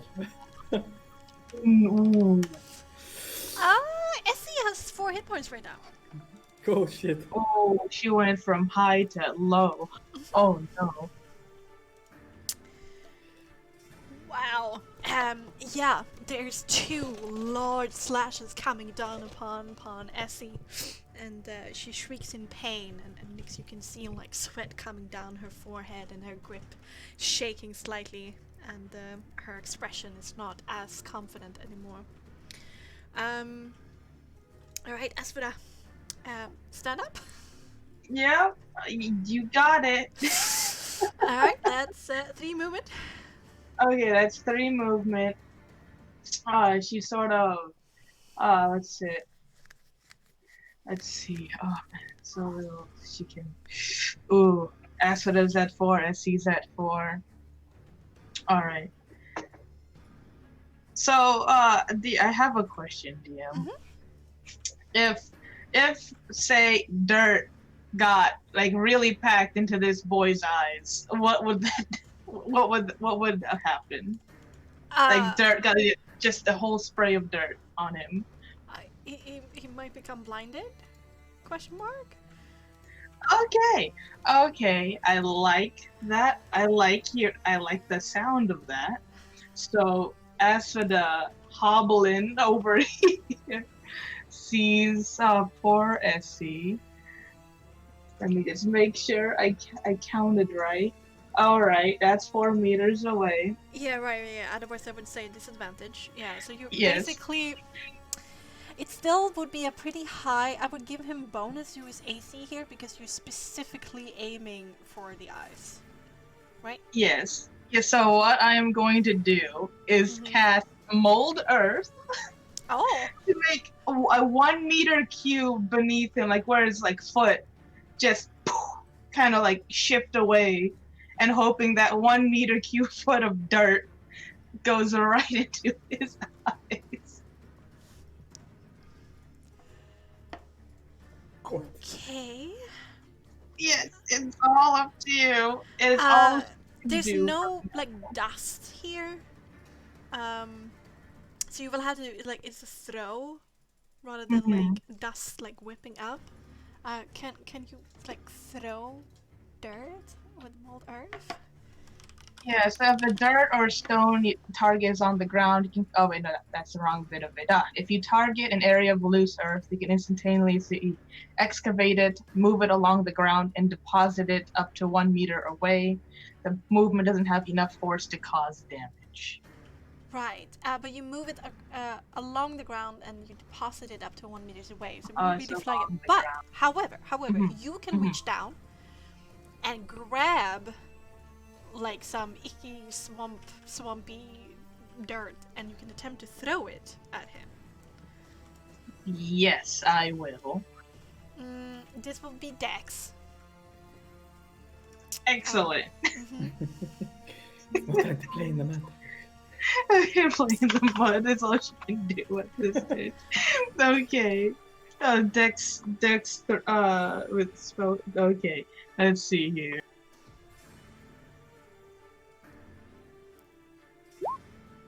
Oh. I don't think that'll do. No, but there's a large you hit his armor, like his arm and parts of his sides of his his chest, and it's dirty now. And he looks up to you with an angry glare. Yeah, that's right. He's improper. All right. That so ends my turn. He lost 2 cool points here, so you see, All right. Kraketh will fire another arrow and go. Just die! Just die!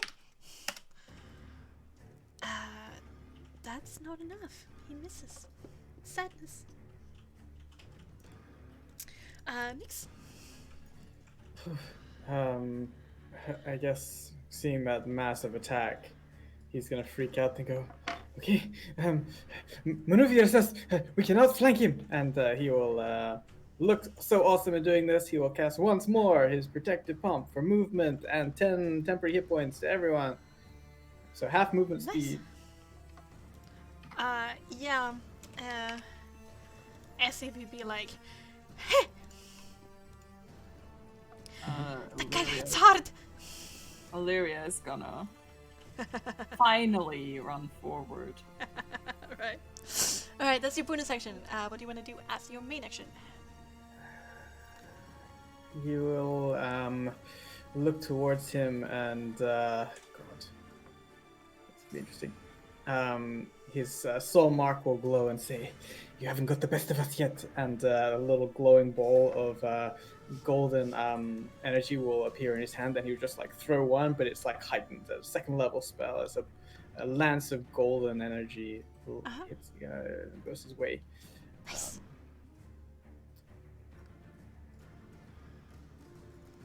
Nice. So it's another D. Hold on. I think it's another D6 for the heightened spell because I cast it at second level. Yeah, one more D6. So, nice. Ooh, damn. So 24 radiant damage. Damn. Yeah. Taking some hurt. There's this low, raspy scream. And as the lance flies towards him and he sees that he hits, he's going to take the initiative and say, "This is stupid," and he's going to run around and try and distract him and say, as he sees Illyria move because of his protective pump, he's going to try and distract him. Move is like, "Hey asshole, take a look at me. I'm the one you want." Yeah, as he hears that, the eyes turn around and lock onto you, staring you down. All right, Lyria. So Lyra is gonna rush forward like the last of this and is just going to have a go at him with everything she has. Go for it. Martial Arcane is it? Yeah, do I have advantage? Yes, you do. Yeah. Nice. You sound so happy with yourself. That's a 20, not a d20. Yeah. Alright. Then a d20 plus 3, isn't it? Yeah, you two rapier attacks hit. Stabbing him in rapid succession in the back. Okay, 16 doesn't hit. Oh, did you have advantage on you? Oh, right, you have advantage. Yes. Right, I'm sorry. Yes, it is. I mean, I guess I can also go for the red. Roll for the crit. Yeah. Oh. But all 3 hits. Roll for So damage. it's 2d6 plus 14 plus 2d8.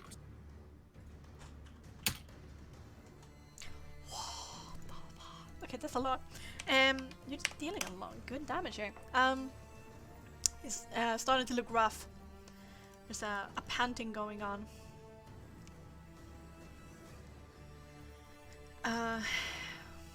And his posture is horrible. Still hanging on though, as you accost him from the back. Yeah, these legs. Oh no. Nix, let's roll a dex saving throw. 10. Yes, you make it. You'll not be These are accosted. Asphodel legs. The result of Asphodels chopping. Yes. Alright. Alright. Alright. And then Essie is going to move in. You haven't had the last of me.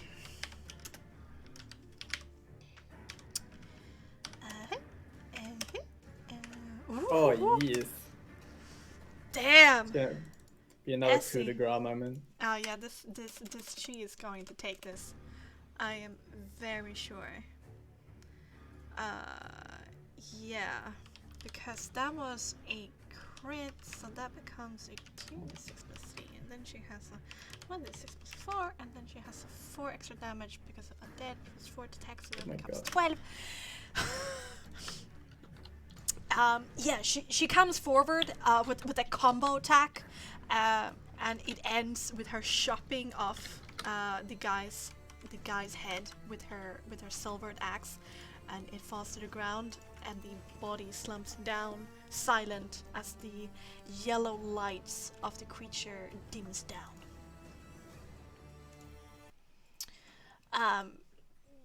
You clean up the battlefield. There's no need. Do we There's stomp on them? Are we not trying to like skewer legs? I think like Asphodel will candle the heads because she has the reach just poking these heads from afar. Yeah. No, you take care of this. You take care of this. No worries. Wow. But like, we want to know how many more times Asphodel trips. She's like running around slowly poking all these feet. Yeah. Yeah. Does this dude have a soul?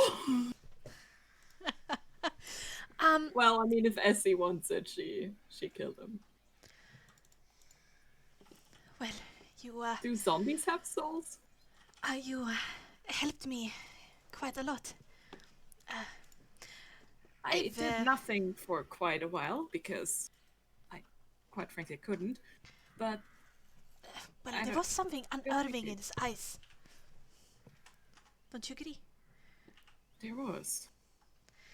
Well, He just looked at me and I couldn't move. oh. Well, from what Richten has told me, I've also been, hunting some undead on my own with him. The lesser undead usually do not have any souls you can take. The souls are the power that makes them move around, but larger undead usually have like slivers of souls in them at least. And the rest of the soul power when they're awakened is, making them move around because they are not alive. So What? I think this one should have a soul. Well, you certainly can try. Well, I'm very interested in I these won't take limbs. it from you if you... I would like to, since I lost it, I don't have a huge amount of them right now. And she leans forward and hacks her axe into the heart of the dude, slicing it in two. And she waits for a second, and nothing happens. And she looks up to you all and says, "That's strange. I No souls? would think that this guy would have had a soul, but there's nothing here." Well, if he has no soul, does he have actual things on him? I don't know if his weapons or if he has, things in his pockets. It seems strange that they just come out of nowhere, but maybe this is a problem with Velaki at the moment. Still.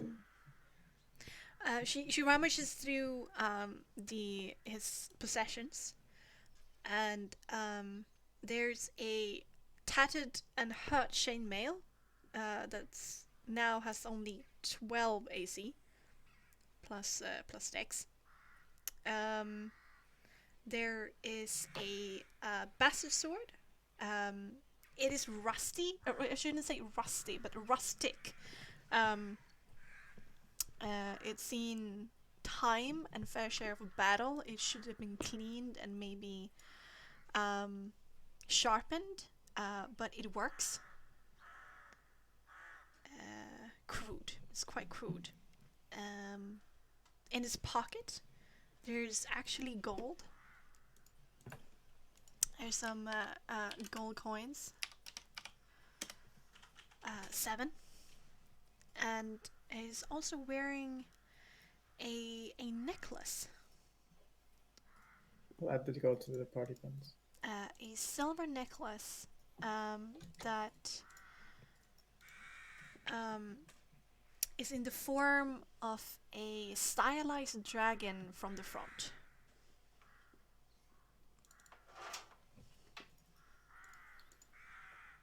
Ooh, a stylized dragon. Yeah, from the front. So there's like a little bit of a body, and there's like a head, and then there's like two two sheets of metal that forms the wings on the side. As they're looking through that sort of stuff, Nix is going to be looking around and sees Crocus is completely unscathed, but as the rest of them are like not feeling too good, and he will begin ritual casting a prayer of healing to thank Boreas for our survival and kicking ass. All right, awesome.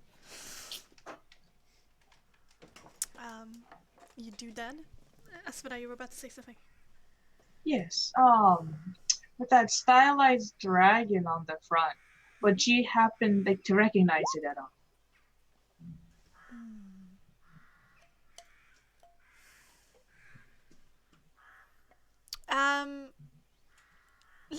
Let's make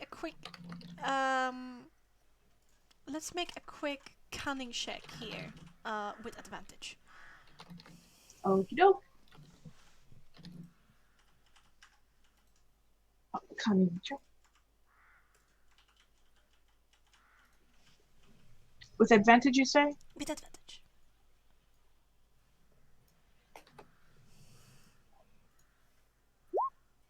$19. 19. Damn.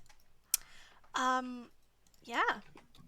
If you bring out the Ardent Purifier's handout and look at that symbol, which also hangs around your neck, it looks eerily familiar, except the dragon is from the front rather than the side. The way that the head is shaped, the wings. It has definitely similarities. To say that Illyria also like tries to get a soul out of him, even though it didn't work for Azzy, just because she's desperate. Alright. So she just also like stabs him and sees that nothing happens. Yeah. Yeah, nothing comes out.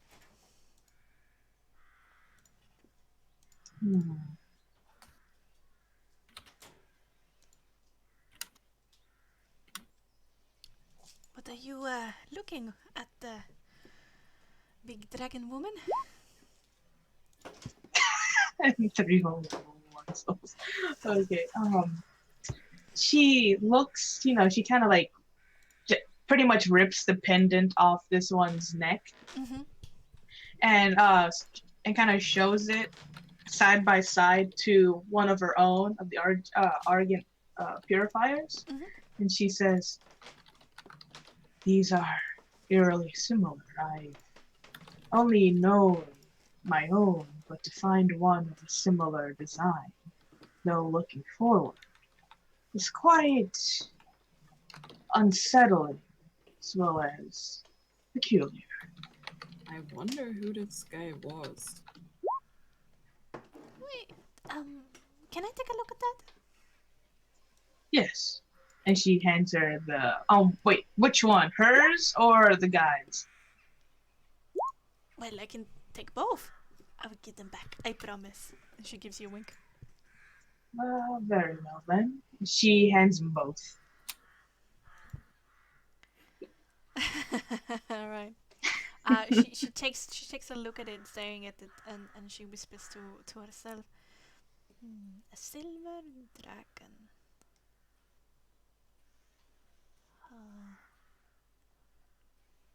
This might be a little bit random, but there is a place in Barovia where there is a statue that was once upon a time covered in silver.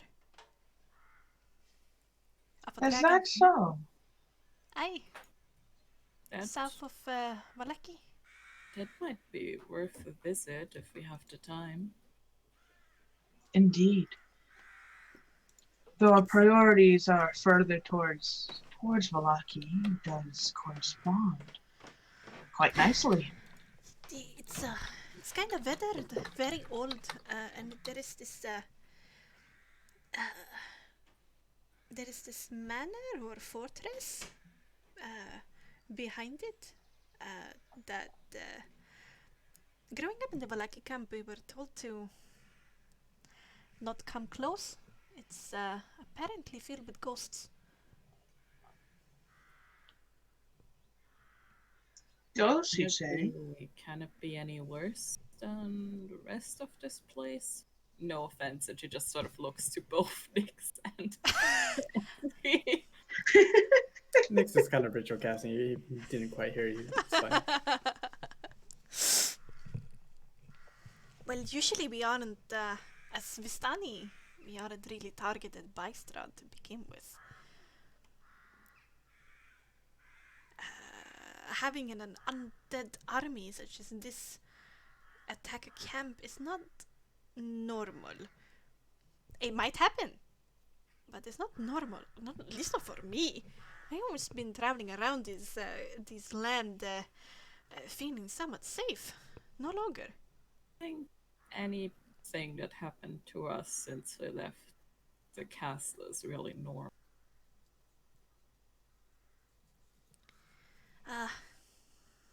Touché.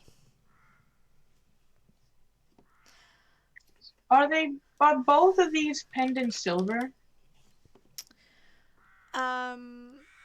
They look silvery. They look Let's okay. do an intelligence check to see if you have any metallurgy knowledge of this. Okay, intelligence check. Unless you got like blacksmithing or goldsmithing or something like that. Nah. Well, they look silver in color, but you don't know how to tell. She's gonna like look at it closer with a claw, like try to scratch if one is painted and the other isn't. Well, do you have a silver necklace in your possessions? I do not have a silver anything in my possessions. Okay. Then this guy's pendant will scratch yours. Oh, so his pendant is like painted? No, your pendant is painted. Okay, my pendant is painted. Alright, good to know. His is the true silver pendant. Mine is just gilded as such. Good to know. Smart there. Alright. Yeah, it's good how much to know. Good to know. healing do they receive? 12 healing. 12. Alright, everybody, you get 12. Let's take a quick break there before we carry on. It was like 2 hours and almost 30 minutes of just combat, so we all deserve a little bit of a break. Yeah. Have to go to Alright. the bathroom, do that. Refill your glasses. I'll be right back. Do that. Oh yeah, it would have been interesting to have a necromancer here, Mr. Sina.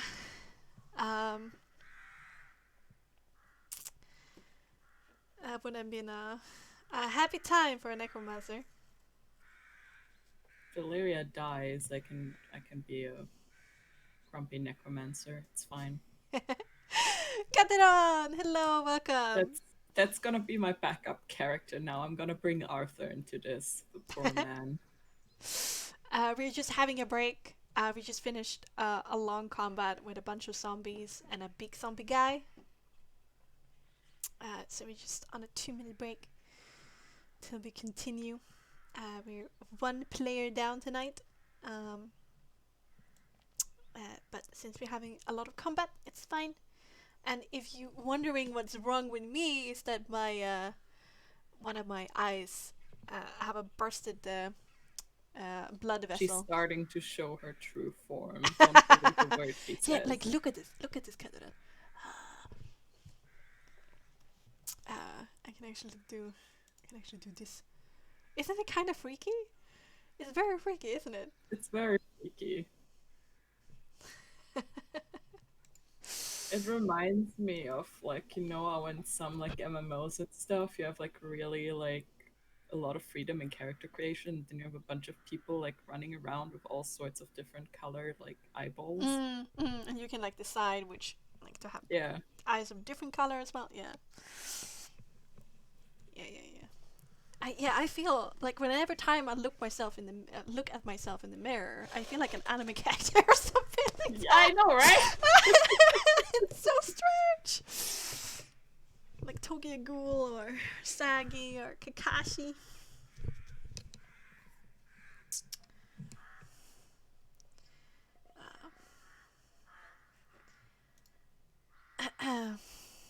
scary in It's both scary. health sense and an RP sense. Yeah, I wish Yeah. it starts to clear up like tomorrow or the day after that. Otherwise, I'm Yeah. going to start freaking out.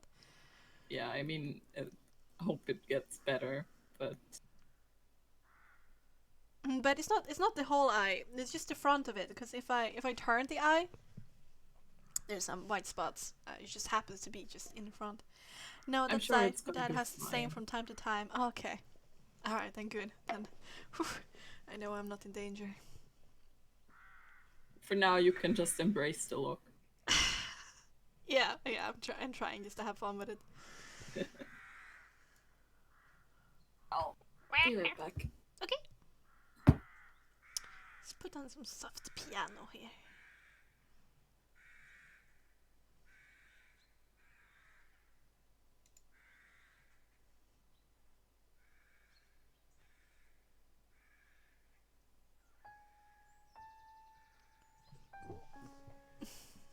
Maybe not that one. I think we're gonna go back to this one.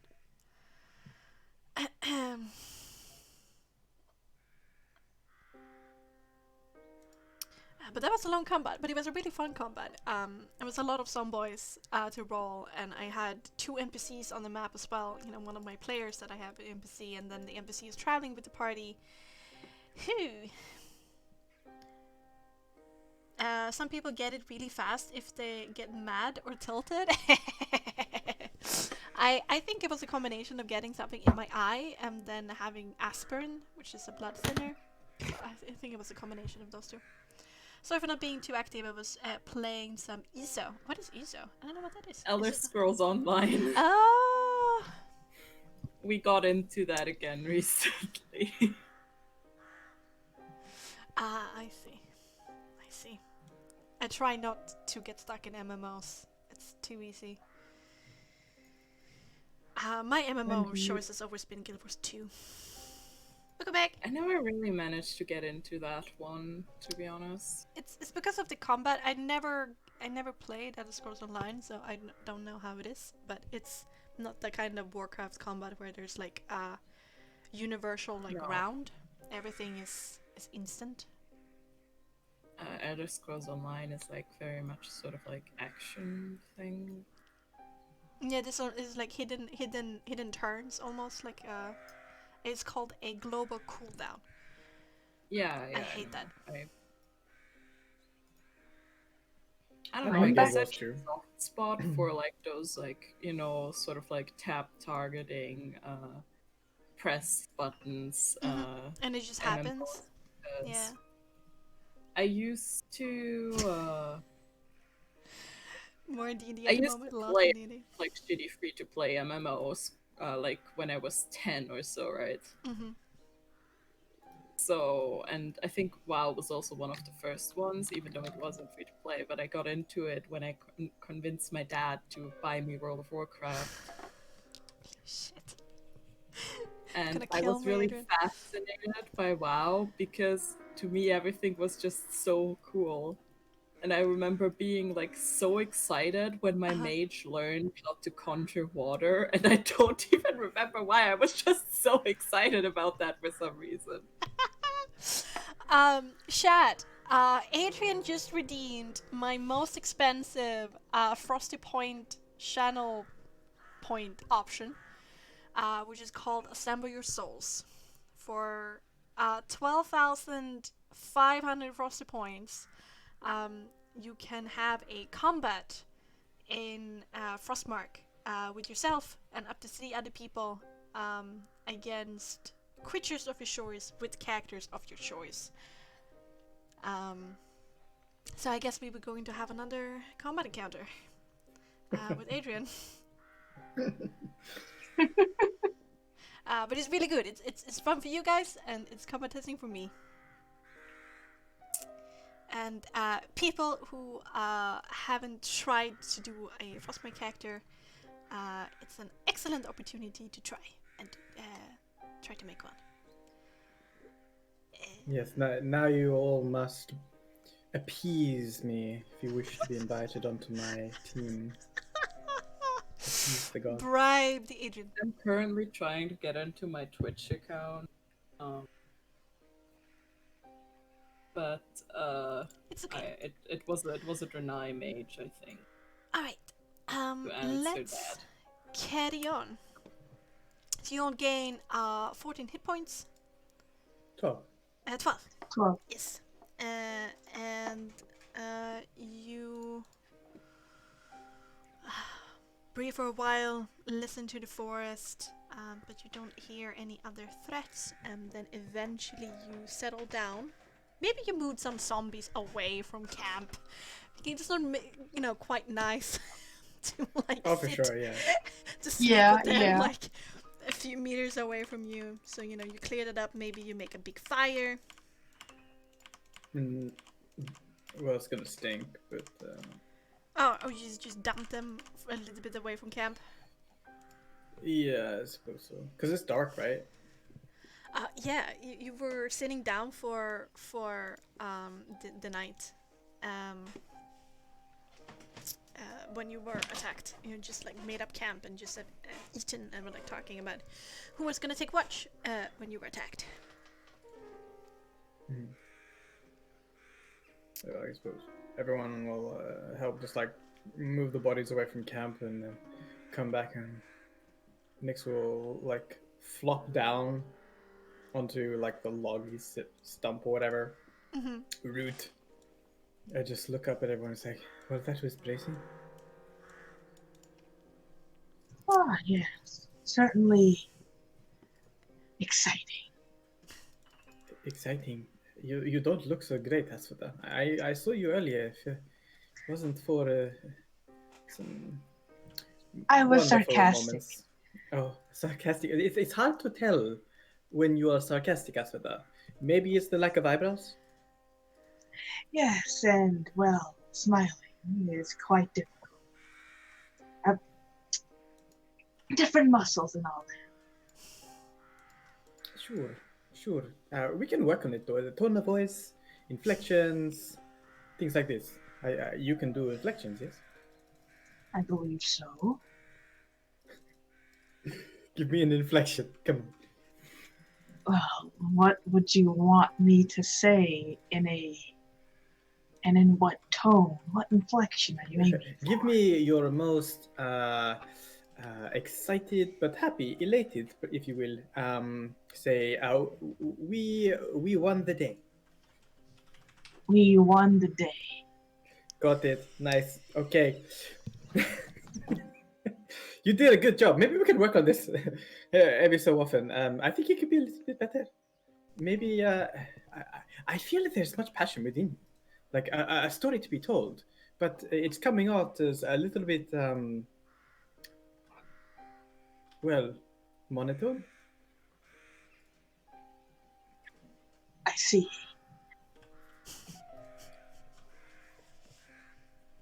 I'm sure How, it's not the case.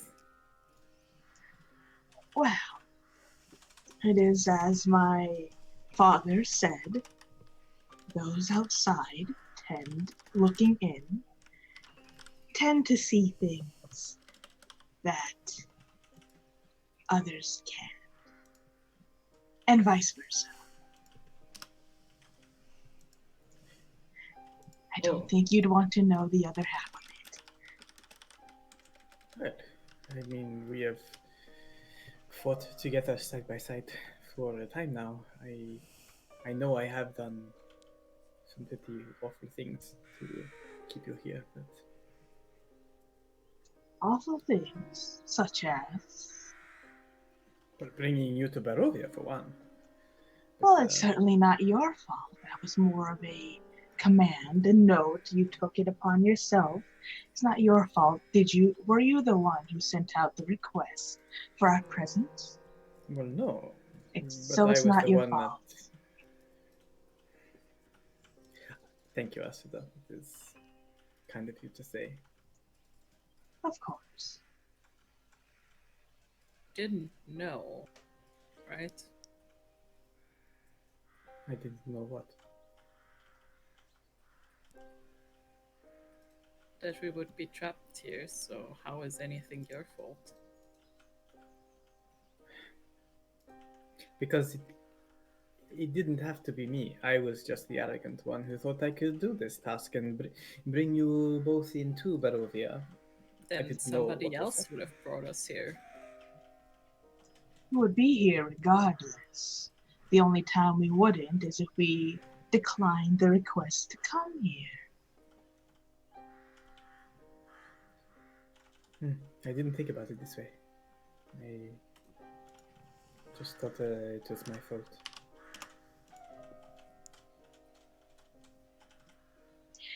I know it's weird coming from me after I tried to, or threatened to stab you, and she just sort of like begins counting like on her fingers. Go on. But I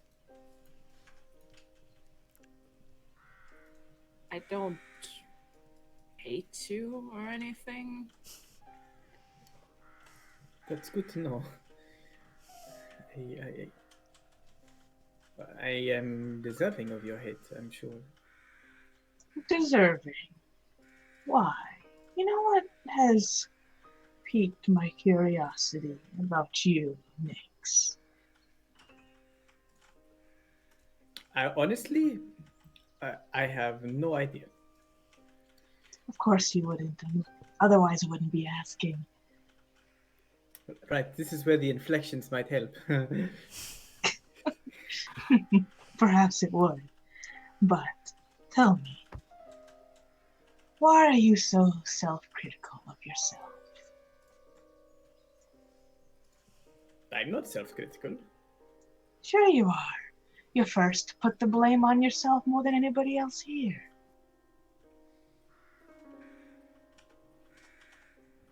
Well, it's my home here.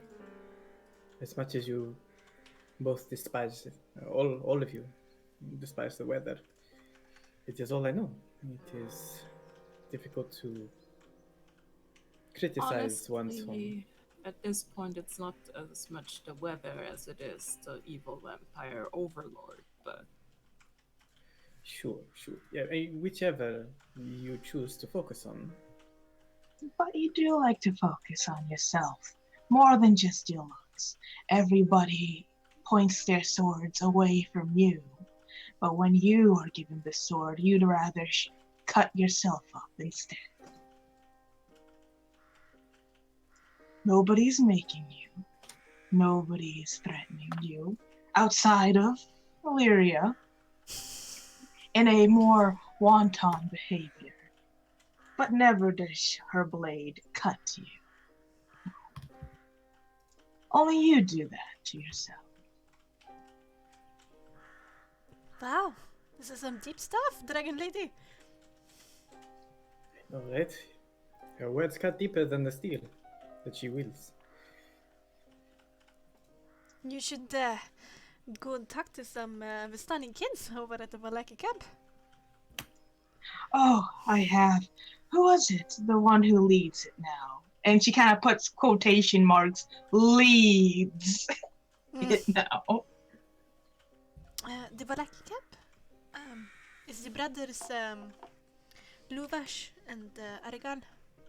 the Velaki camp, I think you mean the one we were at, which was Yeah, she's thinking of the Vistani. Tsarpool ones. Yeah, Nyx's both home. of them are a Vistani camp. But one of them Okay, is yeah. the Valaki camp, and the other one is the Serpul one. Okay, I misheard. I was thinking of Nick, the camp we just came from, like Nick's. Oh yeah. Camp. Okay. Serpul. She asked, "Oh, what issues are they having?" Issues? Yes, she said about the Wallaki camp you have there, and how this mentioned wisdom is needed. What issues are they having?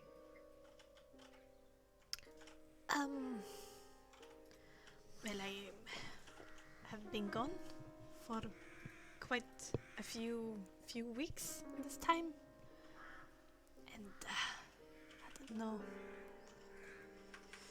I've seen my fellow Vistani do things to other people for our own survival and for whatever Strahd dictates. And to be honest, I didn't like it from the beginning, so I kind of turned a blind eye and didn't want to be around it. So I don't know too many details, but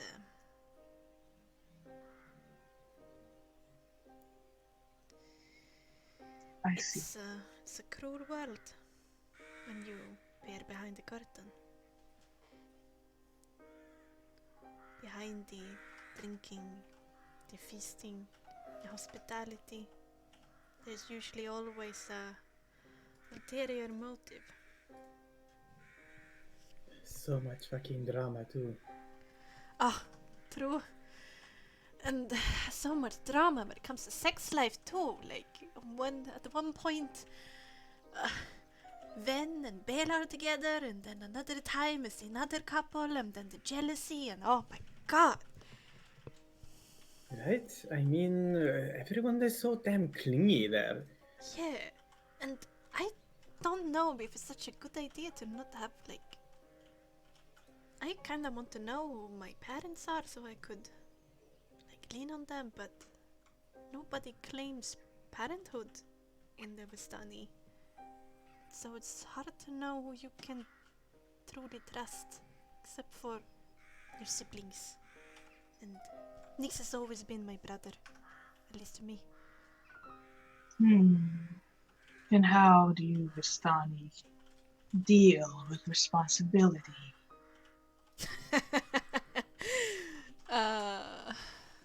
Life is too short for responsibility. Well, then there's your answer.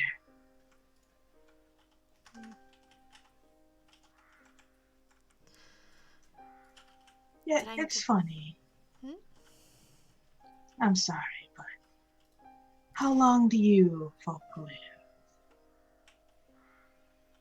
The Vistani? Or Yes. just in general? Your What do you kind. mean? Tieflings? Yes.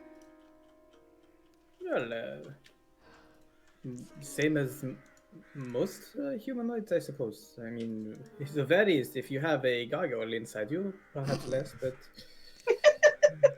Madame Eva has always been the exception, true? So what? 100? 120? Why do you ask? No, please, hear me first. It varies. I mean, Vistani are, well, fun-loving folk. Like to experience the world, at least as much as they can within their own camp. He's meaning that there is a lot of liver diseases and sexual transmitted diseases. All that I can garner. I figured. But I think in general between 60 to 100. 60 yes, if to you 100. live a regularly docile life, you could potentially get there. But there's quite a lot of the grown-ups sometimes who just drop dead at around 45 if they go too hard. I see. Well, far longer than mine. If I'm lucky, that means I'm halfway there. If I'm not, maybe a decade or two more. Oh, Sorry. really? Yes, Dragonborn don't live as long as you humanoids, and certainly not gnomes. And yet here I am. There's no such... Yes. Life's too short for responsibilities, you say. Then how come you're so responsible? It's only a matter of the mind. Do you want something to happen? Or are you gonna stay and be stagnant and just take the easier path? It's easy not to take responsibility. Just let it build up. Generations after generations, well, they'll begin to show. And then your kin will ask, why can't anybody take responsibility? And then the cycle repeats.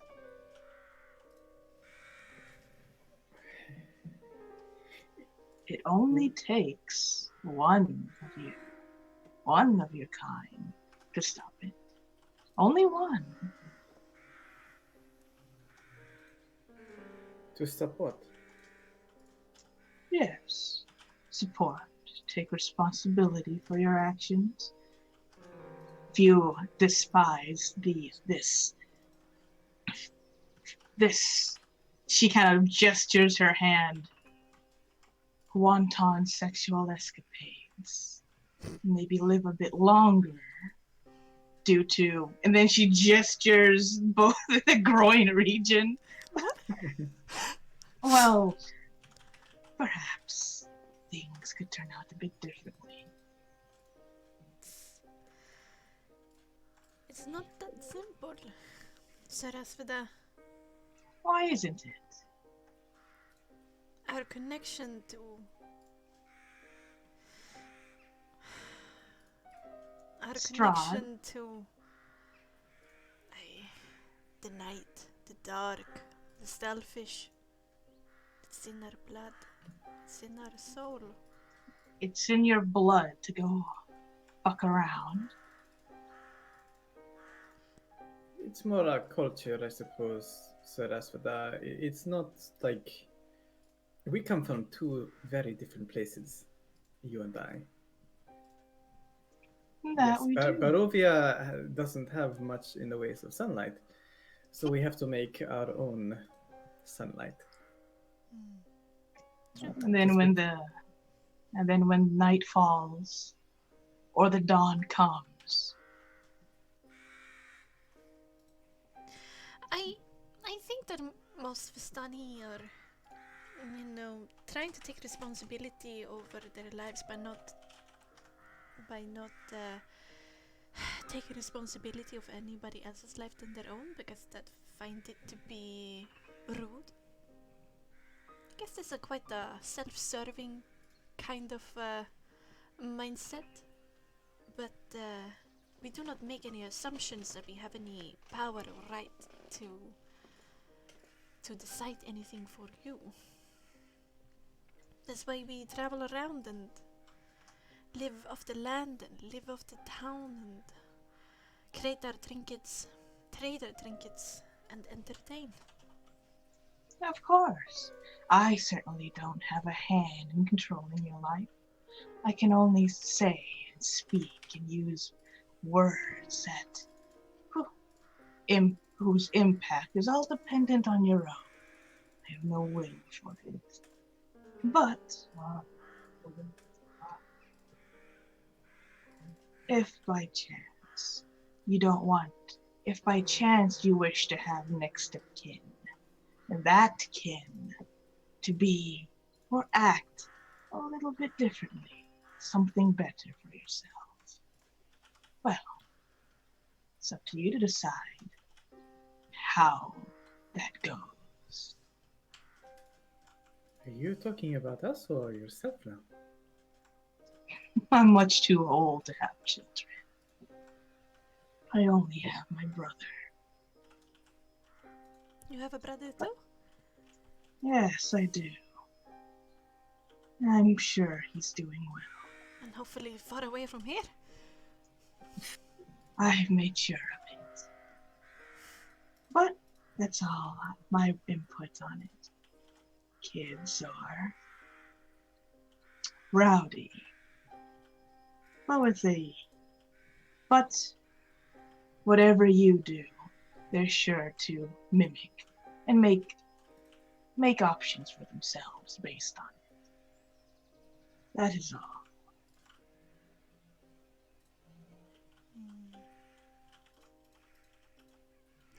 Well, my way of rebelling is not being a part of it at all.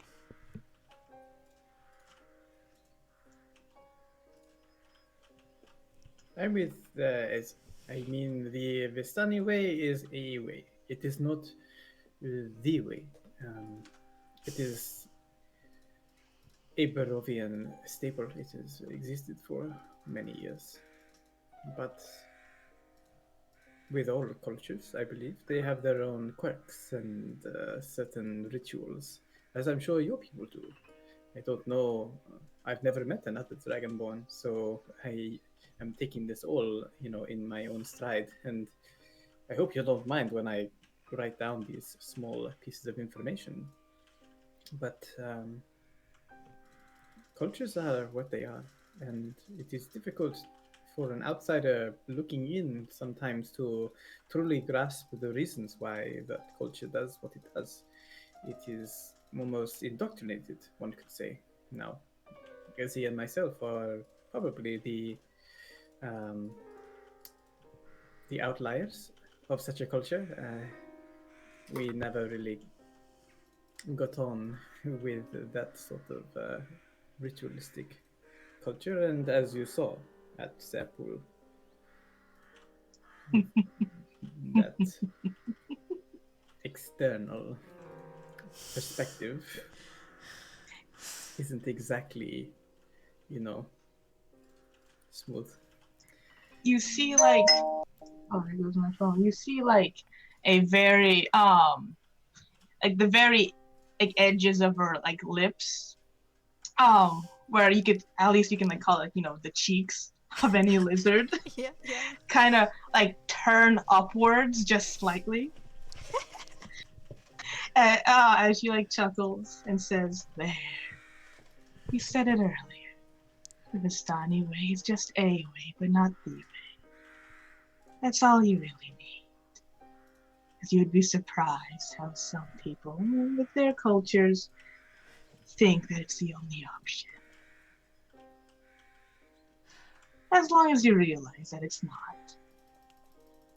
Essie leans in towards Nyx and she's, Nyx, did you just become like a anthropology master when you were outside of Barovia?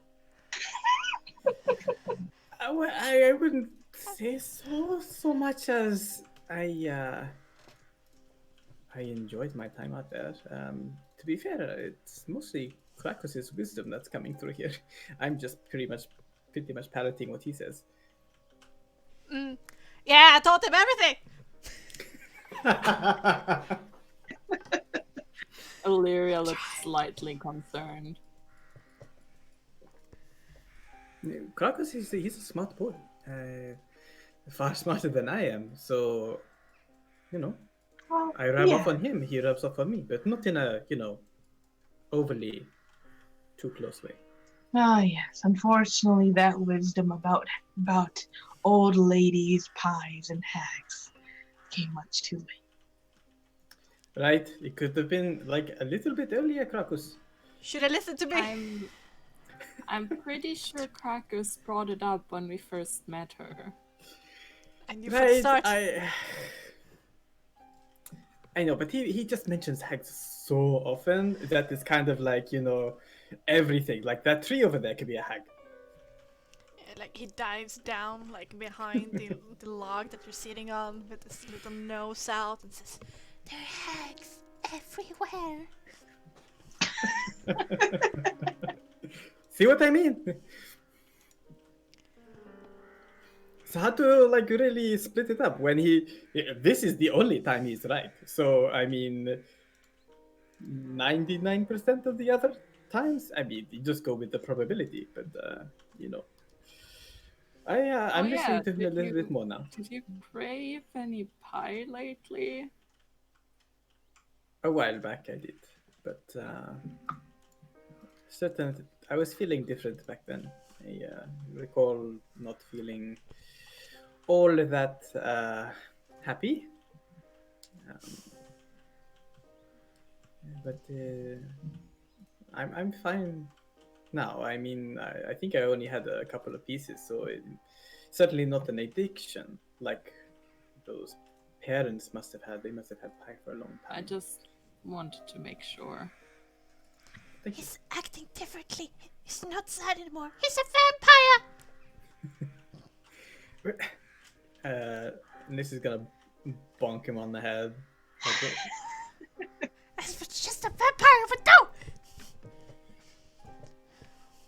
Wouldn't think the if I was a vampire like grab you and take all your blood? That's what they like you to think.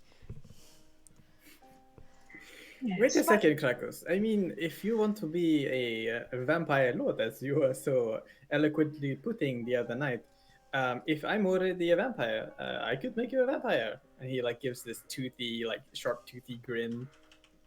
Nah, I don't want your vampire cooties. Well, if you change your mind, you know, and he just he chomps his teeth together like.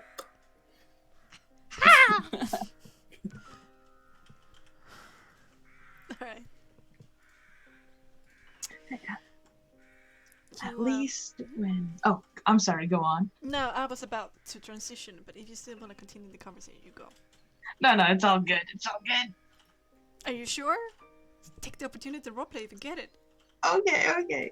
Well, if Krakus is gonna be a vampire, he certainly won't be killing anybody during a feast. Look at him. He's so small.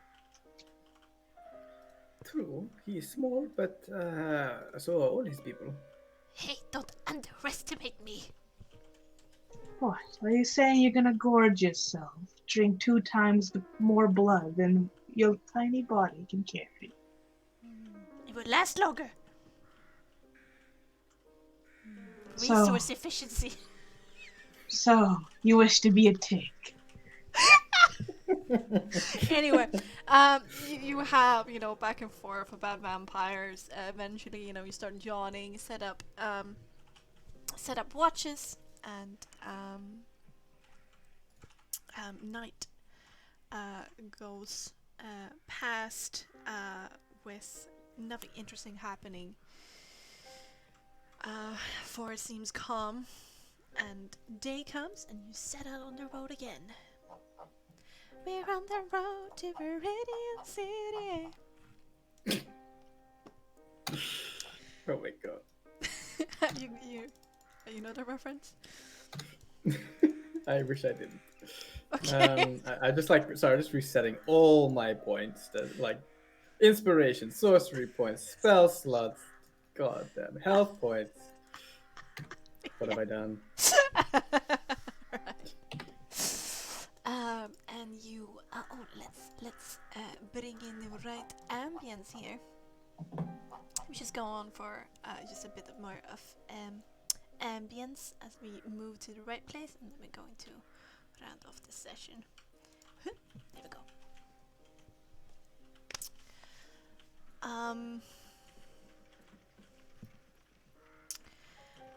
The Old Svalish Road meanders into the valley of Valaki, which is watched over by a dark, brooding mountains to the north and the south. This one had music. Sweet.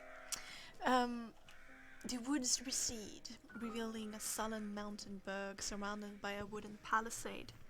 Thick fog presses up against this wall, as though looking for a way inside, hoping to catch the town a slumber. The dirt road passes by a set of Valaki the Valaki gates, sturdy gates of wood with a pair of shadowy figures standing behind them, and further down the palisade and in the towers. Planted in the ground and flanking the road outside of the gates are a half-dozen pikes with wolves' heads impaled upon them. In front of the gates, a half-elven man dressed in a fine cloak, 2 draft horses, and a sturdy wagon discusses with 4 guards as they go through his wares. The half-elven man seems upset by something as the guards rummages through every nook and cranny of his vehicle. As you are still quite a few number of meters away from this, Essie whispers, I think we should like hide here in the back so the Valaki, won't even people won't even see us, and we just go past and to the camp. That was the plan, right? Right. Blankets covered as best we can. Let Aleria sit up front. She certainly has a certain presence about her. I thought we were going off to the side and making a tunnel. Yes, we are. Well, we are going to the encampment, the Vistani encampment. We are not going into Valaki right now. Understood. Yeah. So you roll your wagon past the scene and past this gate, taking like a smaller road that goes around the wooden palisade instead of through the town itself. And it's town. So it takes a while. But you clear it and you leave the hustle and the bustle of because it's early. It's like coming up towards lunch. So there's definitely activity inside. But you leave it behind. Let's actually use this map so we can have a track of where we're going, and this will reveal a bit more of the area.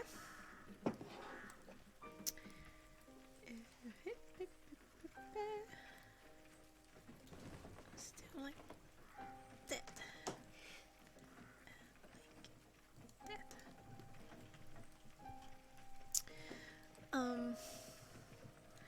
So you have gone past the gates and you travel down the road eventually to a small crossroad where Essie tells Illyria, who's probably in the front, to turn towards Lake Sarich. And the road meanders along the river, and you get some glimpses of the lake itself as you pass by, which is at the foot of Mount Baratuk, nestled in the misty forest. The water is perfectly still and dark, reflecting the black clouds overhead like a monstrous mirror. It's a little bit creepy. It's gonna be a very gloomy beach episode. Take it while you can get it. Would Illyria wear a two-piece? Well, these are the questions that are It important doesn't in the matter movie. to you. But the road She totally will. leaves the river and climbs up into the landscape slightly back towards Valaki. There's some nice like rolling hills here with the same Svalek with the forest, but eventually you come upon a clearing as the woods part, and it's quite expansive. A small grass-covered hill with low houses built into the sides. Fog obscures some of the details, but you can see that these buildings feature elegantly carved woodwork and have decorative lanterns hanging from sculpted eaves. And atop of this hill, above the fog, is a ring of barrel-topped wagons surrounding a large tent with a column of smoke pouring out of it through a hole in the top. The tent is brightly lit from within. Even at this distance, you can smell the odors of wine and horses that emanate from this central area.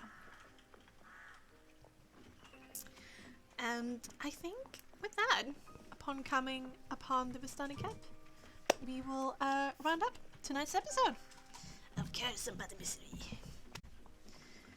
We survived. We did it! We did it! We survived for another session, guys.